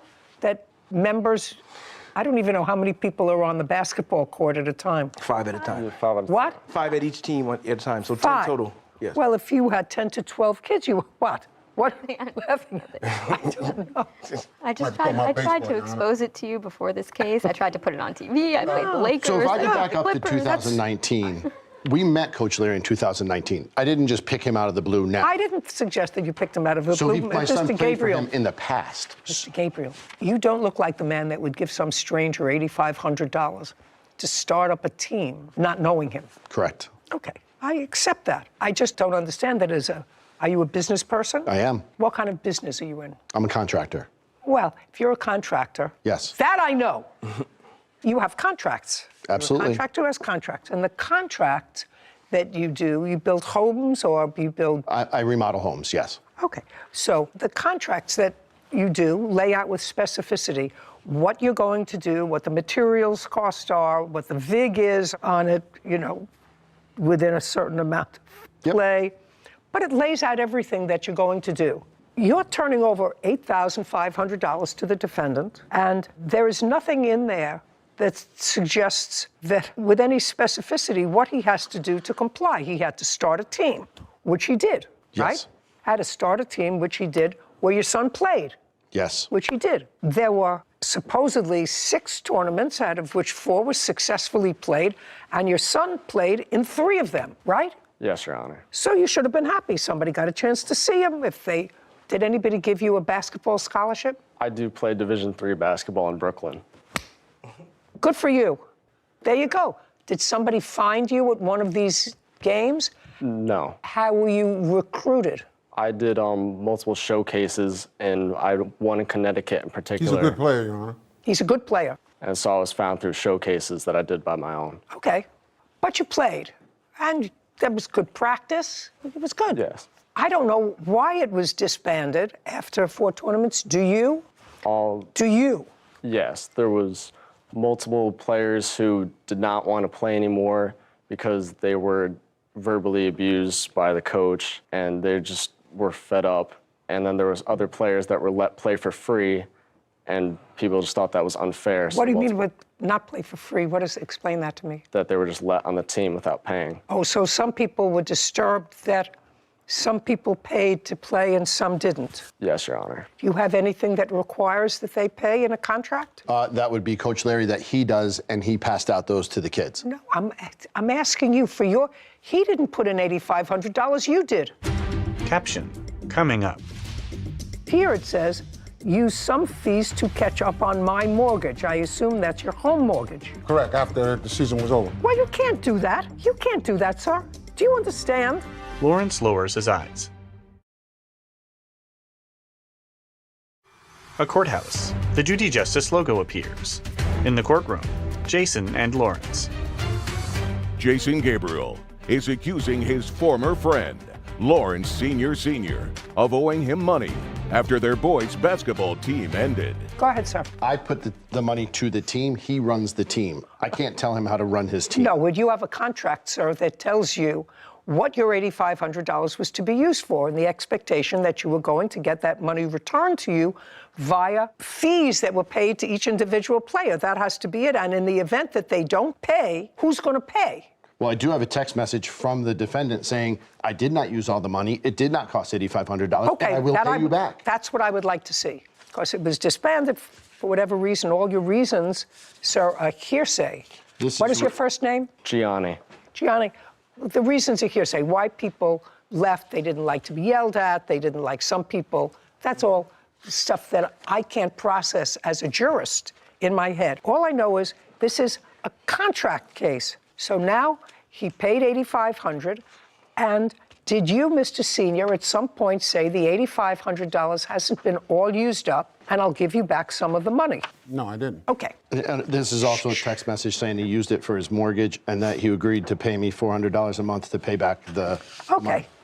Coach, fees to catch up on my mortgage, use some fees to catch up on my mortgage, at least $1,500. And between operating costs, there is roughly $2,400 left. Correct. Well, that's what you wrote to him.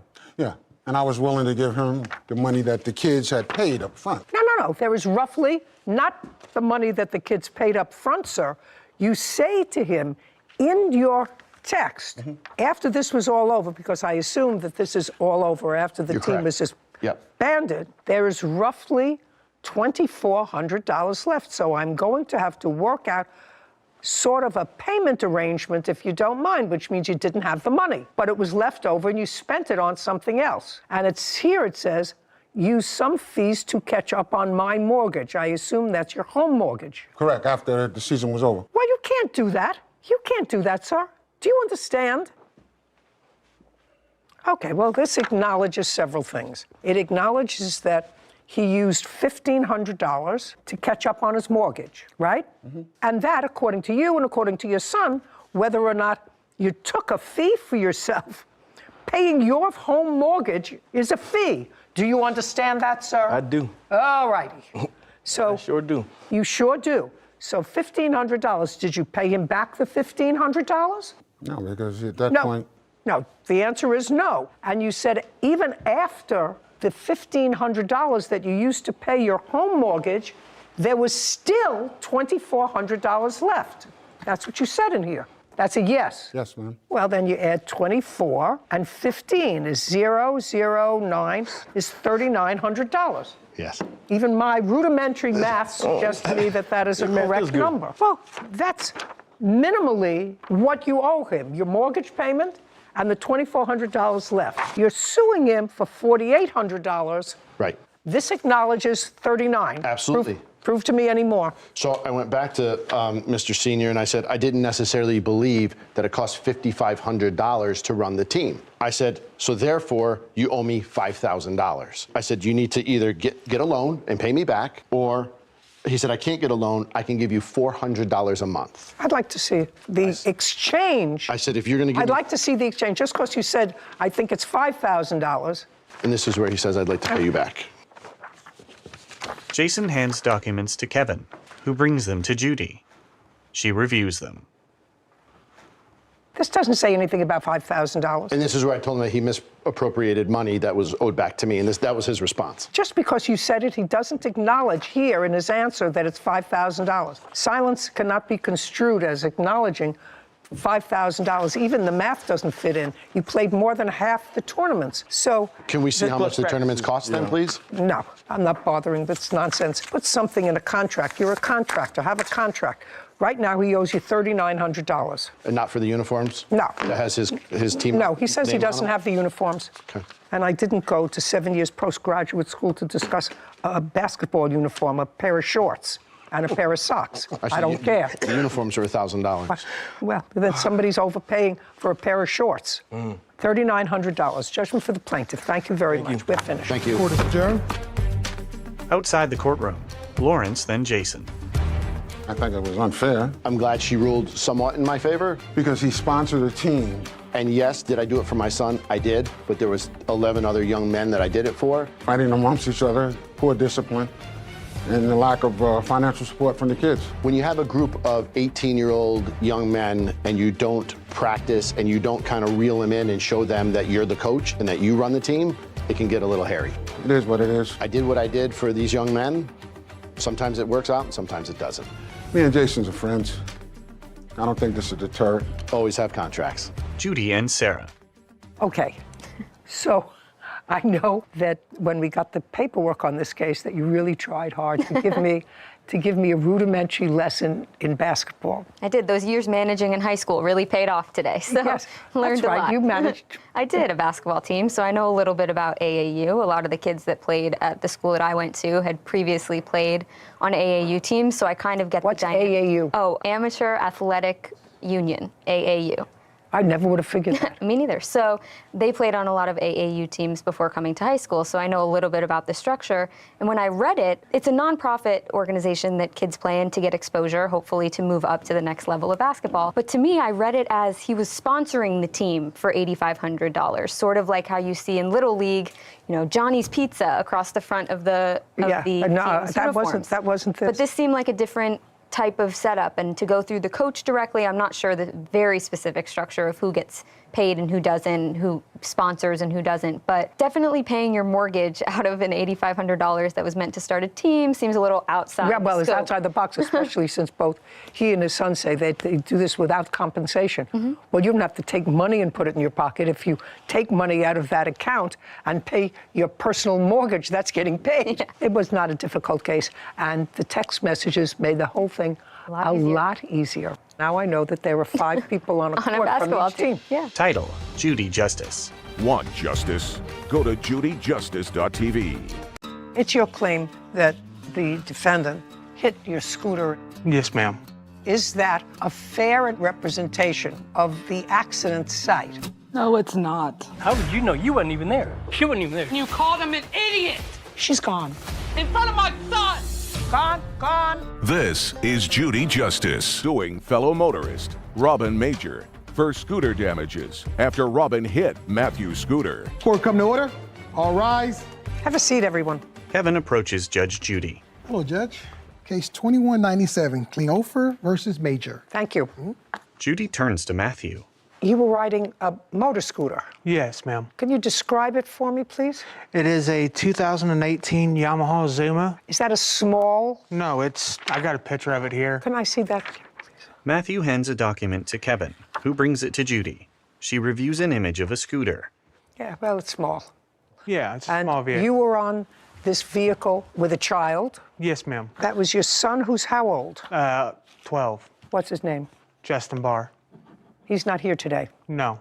Why not? He has autism. And you were riding with him going where on October 20th of last year? I just picked him up from school and I was on my way home. How far is it? The school is less than a half a mile from my home. Do you pick him up every day? Most of the time, yeah, but since this accident, I have not picked him up since. Mom does. So there's a car available to Yes. pick him up. It's your claim that the defendant, while acting negligently, hit your scooter and damaged it. Yes, You ma'am. want him to be responsible. That happened on the 22nd of October. I assume sometime after 3 o'clock? Yes. It was at 3:18. In what state do you live? Evansville, Indiana. Is there any sort of helmet rule in Indiana? No, ma'am. Yes, there is. My son, for a child, yes. Just he a was. second. So the answer is either yes or no. You Yes, said ma'am. no. So for there me, no. For my son, yes. was your son wearing a helmet? Yes, ma'am. You know he was not. Shh. No, listen to me. Shh. Don't speak. He had a small purple bicycle helmet on Now, you wear a helmet because to keep him from getting his head hurt. hurt.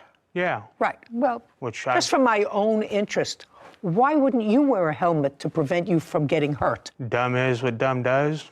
Well, that would be an answer because that sounds sort of reckless to me. Yes, ma'am. I wear a helmet now. And I'm not so sure your son was wearing a helmet on the 22nd of October either, sir. So I want you to be very, very careful when I ask you this question again. Are you positive that your son was wearing a helmet on the 22nd of October? No, ma'am. I wasn't 100% positive, Okay. but he normally Just a sec. always is wearing a helmet. Okay. On your way home, I understand you have some sort of a chart to try to explain to me what the accident was. This is your version of the accident. So you want to step over there, Mr. Klinghoffer? Yes, ma'am. That would be you and your son riding, both of you, probably without helmets. And it looks, that's your version, and it looks I as if... was sitting in traffic. Just a second. Sorry. And it looks as if there's a lot of traffic. Yes, ma'am. So a lot of traffic, no helmets, you're on your way home, and, go ahead. I was just sitting in traffic here, waiting for the train to clear, and he comes out of his driveway and backs right into me. Okay. No horn, no regard of me being there. Wait 1 second. On the other side, this is your chart. Yes, ma'am. On the other side of where the defendant's driveway is, which I assume is the blue car, that's his driveway, is that a street? Yes, ma'am. You know where I'm talking about? Yes, Point to where I'm talking about. This is a street Yes, called... that's a street. Yes. And that's a street that has cars. Yes, ma'am. Right. So one would say you should not be in that intersection. Well, I Just a didn't- second. Just a second. One would say, even in your chart, you should not be in that intersection. You should be either have enough room in front or wait until the traffic moves because you're stuck in the middle. So a car can't move out of... I was actually sitting about right here. Well, this is your chart. Yes, ma'am. So you indicate that that chart is not absolutely correct. No, it's and not. that your scooter was right behind the three cars. Behind these three cars here. But still in the intersection. Yes, ma'am. Just a second. We was coming to a rolling stop as the arms were coming down, so I didn't know where I was going to stop at, so I was rolling with traffic. And the vehicle that was in front of me was also pulling a trailer, and I couldn't see around it. It was a big box trailer. So you couldn't see what was in front of you? No, I could not. And I got as far away from his driveway as I possibly could. No, you weren't even thinking about his driveway, sir. Let's be square. You know, it's not a good idea to make things up as you go. No. You didn't even know that his driveway was there. Yeah, I did. You did? I knew Just a it was second. there, but I was trying to get it far enough out of the way of the intersection. I didn't think he was going to come out of his driveway and back into me, ma'am. Well, so you were watching the other side, not the driveway? Yeah, Is I that was what looking you at say? the intersection, Yeah. just making sure I got out of the intersection, got past the yellow line. Okay. So he clipped the rear, right by my taillight. Yeah, back here. Yes, ma'am. And what happened? You can go back now. And it literally just shoved me over. Okay, go back.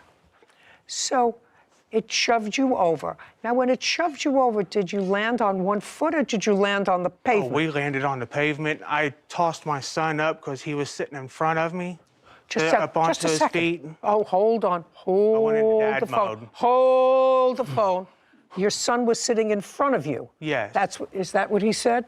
He was sitting in front of me. So your son was driving? No, he was not driving. I was driving. I'm trying to get this picture in my head. I'm being a with this protective little, parent. just a second, with this little scooter. Your son was in front of you.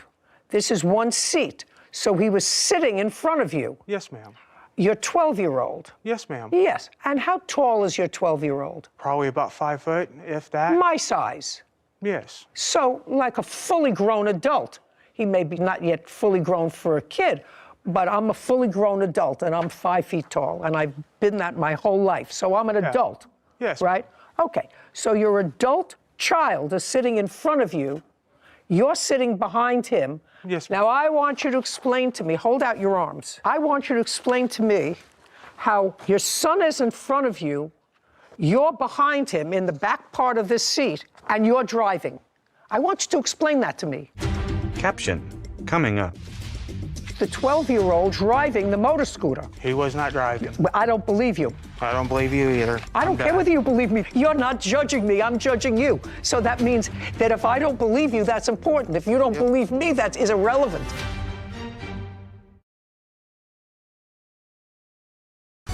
Matthew Klinghoffer claims fellow motorist Robin Major hit Matthew's scooter while Robin was pulling out of his driveway. Go ahead. I'm reaching around my son and driving. I've been doing it since I was 16. I've been driving scooters since I was 16. Hey, you may have been driving scooters when you're 16, but I've been using my common sense for 80 years. And I don't see why your son wasn't sitting behind you so you didn't have to lean over on that big, long seat in order to be maneuvering this scooter. I'm not visualizing that, Mr. Klinghoffer, so I want you to take a deep breath. Kevin, let me see Mr. Major's diagram. Robin hands a document to Kevin, who brings it to Judy. She reviews a photo of a scooter. So I want you, your son is sitting in front on the seat. You're sitting in the raised portion behind him. I want you to put that down there. Kevin brings the photo to Matthew. Which sitting back here in the raised portion makes me sit up much higher than him. Matthew makes a mark on the photo. Sarah, does your research indicate how long this thing is? Does it give any dimensions? I'm sure I could find it. Okay, so he clipped the back and you fell off? We fell over. I stood my son back up. I got up. So you fell over and son got up? I got my son up. I got up. He was still pushing my vehicle. I got up to smack on the back of his window.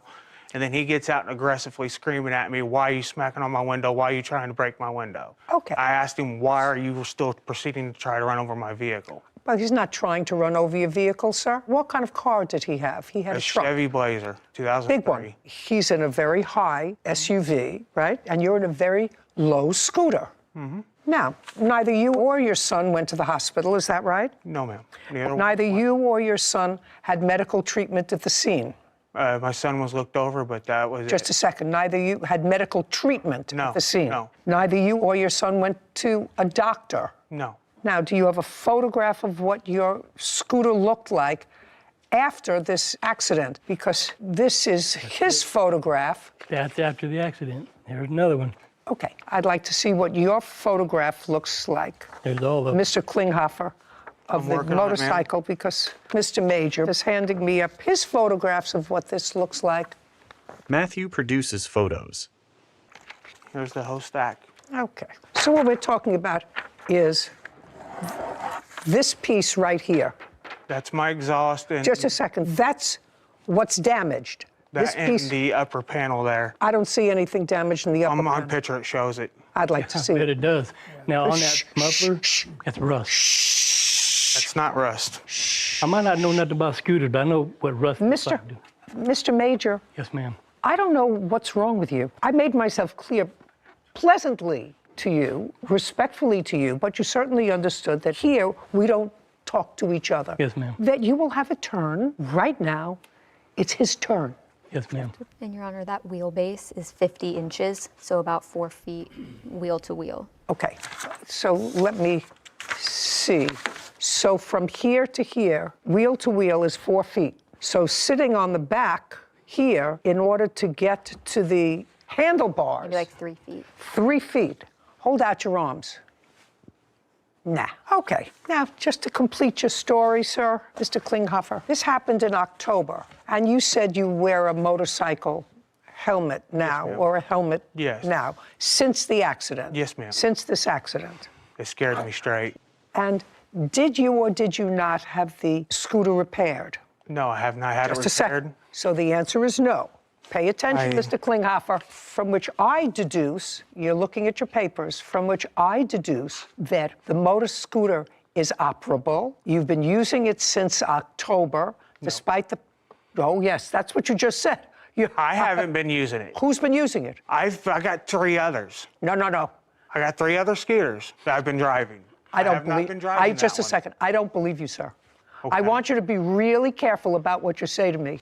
You do wear a helmet now. Now you know where I'm going, Mr. Klinghoffer. Since the accident, so does your son. There is nothing that appears to be mechanically wrong with this motor scooter in either your photographs or his. Nothing mechanical. Estimate.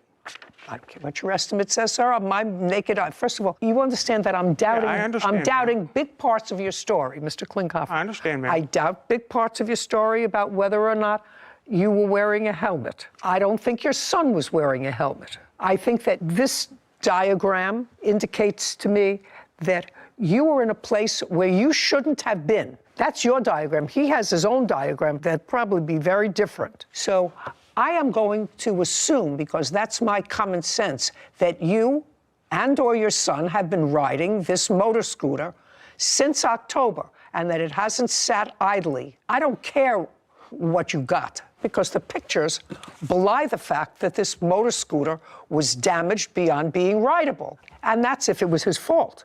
Okay, now we've got his picture, now we're coming to you. Is that a fair and accurate representation Yes. of the accident site? No, it's not. Yes. Now. How would you know? You wasn't even there.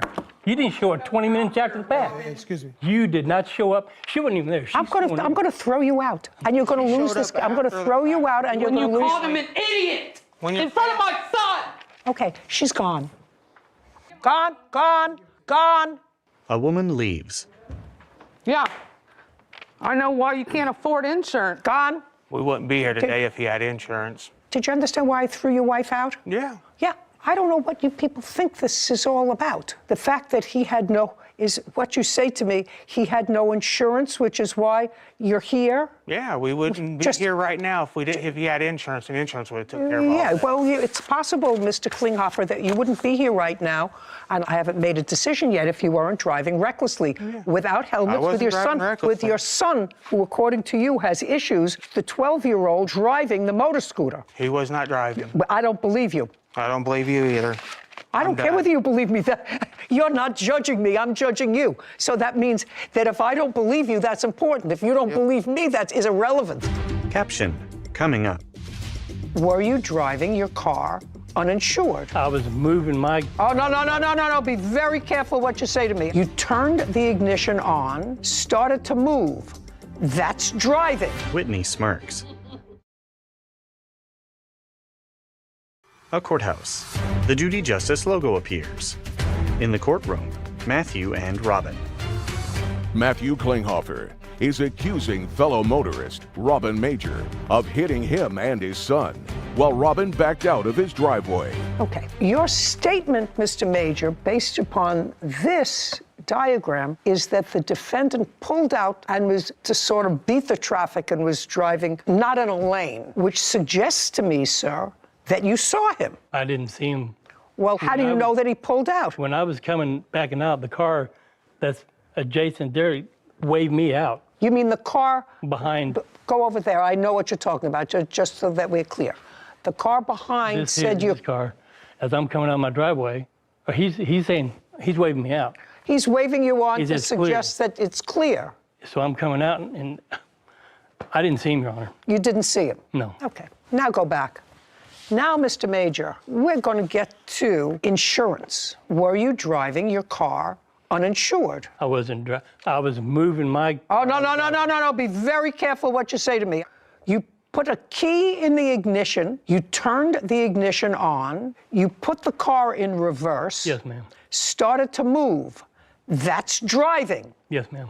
And driving far enough into the street so you weren't on your property. No, my car was still in. Oh, no, the front Mr. end was Major. still in the driveway. Mr. Major, you said that that's a fair and accurate representation of the accident That's scene. my driveway. The back of your car is not in the driveway. The back of your car is in a public street. That's Right, what you I wouldn't know. Yeah, he was. Listen to me, Mr. Major. I'm an equal opportunity abuser. You have to understand that. So please, I'm sort of ancient, but please don't treat me as if I'm stupid. No, people confuse age with stupidity. No, that would be a huge mistake on your part. Yes. Huge. Unless you're suggesting he came up on your driveway, which this doesn't suggest at all. You were in a public street without insurance. Yes, ma'am. Well, that would be an easy. Did the police respond to this accident? Yes, ma'am. Is there a police report? There. Yes, May I have it, thing please? they gave me. Right here. Matthew hands a document to Kevin, who brings it to Judy. Scuff and scratch marks were observed on the left side of vehicle 2. That's what the police officer observed. Now, what did you do after this accident, Mr. Klinghoffer? I called the police. Got the police. The police came, they took a report, they spoke to you. Now, you were picking your son up from school. Yes, ma'am. Where did you go? I went home. You went home with your son. Now, when you went home with your son, you were riding in front, is that correct? We walked home. My vehicle was not rideable. My exhaust pipe was Just a second. How did you get the motor scooter? I pushed it. Did you see him push the motor scooter? I seen him push it down so far, and then he got on it. Just a second. Would you bring in Mr. Klinghoffer's wife? Kevin leaves the courtroom.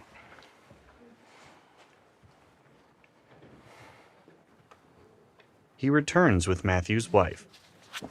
This way.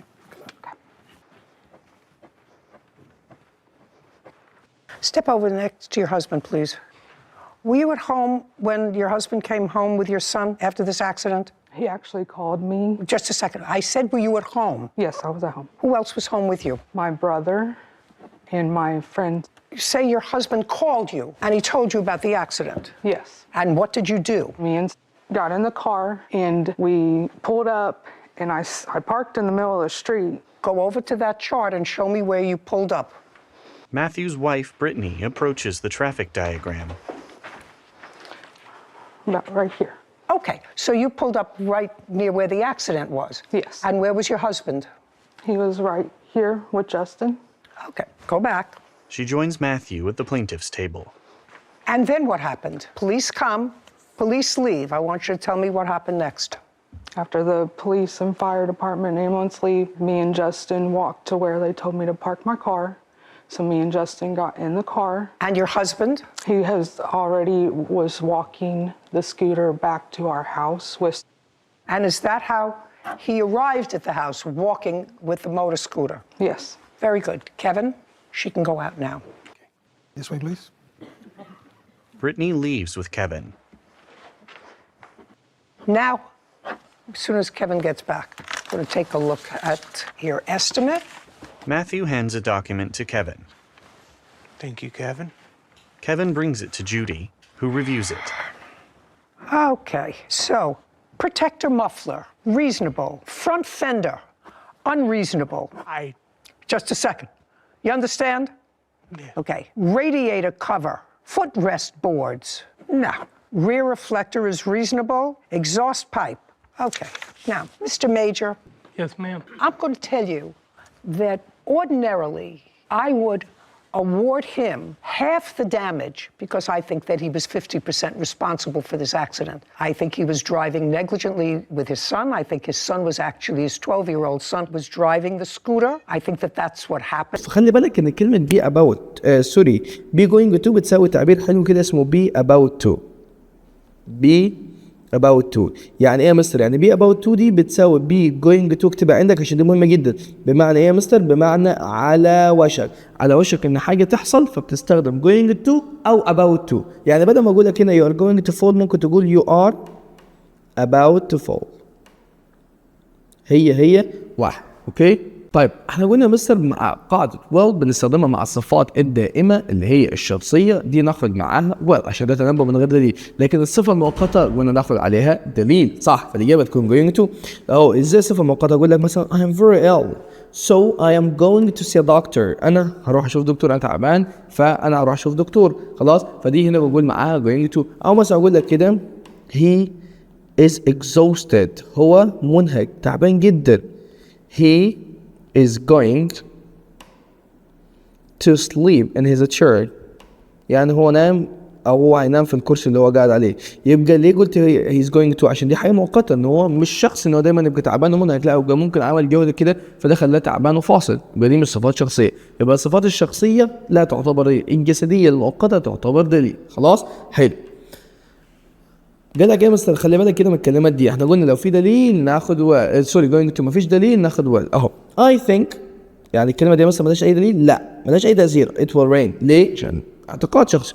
لكن it's cloudy ان هي مغيمه يبقى I think it's going to rain. يبقى I think هنا وهنا يبقى احذفها ملهاش اي علاقه. لكن الدليل بتاع مين؟ في دليل اختار going to، مفيش دليل اختار well. حلو. الجزء اللي بعده امتى مثلا نروح للمضارع المستمر اللي هو عباره عن ايه؟ am وإز وآر والفعل مضاف عليه اي ان جي.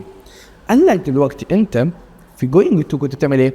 كنت بتدي قرار، كنت عندك خطه، عندك نيه للسفر مثلا. طب انت عملت حاجه؟ يعني بمعنى ايه؟ انت اشتريت التذاكر، انت حجزت، انت عبيت الشنط بتاعتك، انت جهزت هدومك، انت عرفت هتسافر فين؟ لا. طالما انت لسه لا يبقى تستخدم معاك going to. طيب يا مستر لو انا خلاص بدات اجهز، عملت ترتيبات لحياتي، عملت ترتيبات للسفر، اشتريت التذاكر، جهزت الشنط، كلمت الناس وحجزت معاهم، عملت اي اكشن بيدل على الترتيب والتجهيز، طالما انت انتقلت من ان انت بس مجرد عندك خطه وقرار ونيه لمجرد ان انت بدات تنفذ وتاخد اجراءات نتيجه الخطوه بتاعتك، يبقى تستخدم مضارع مستمر.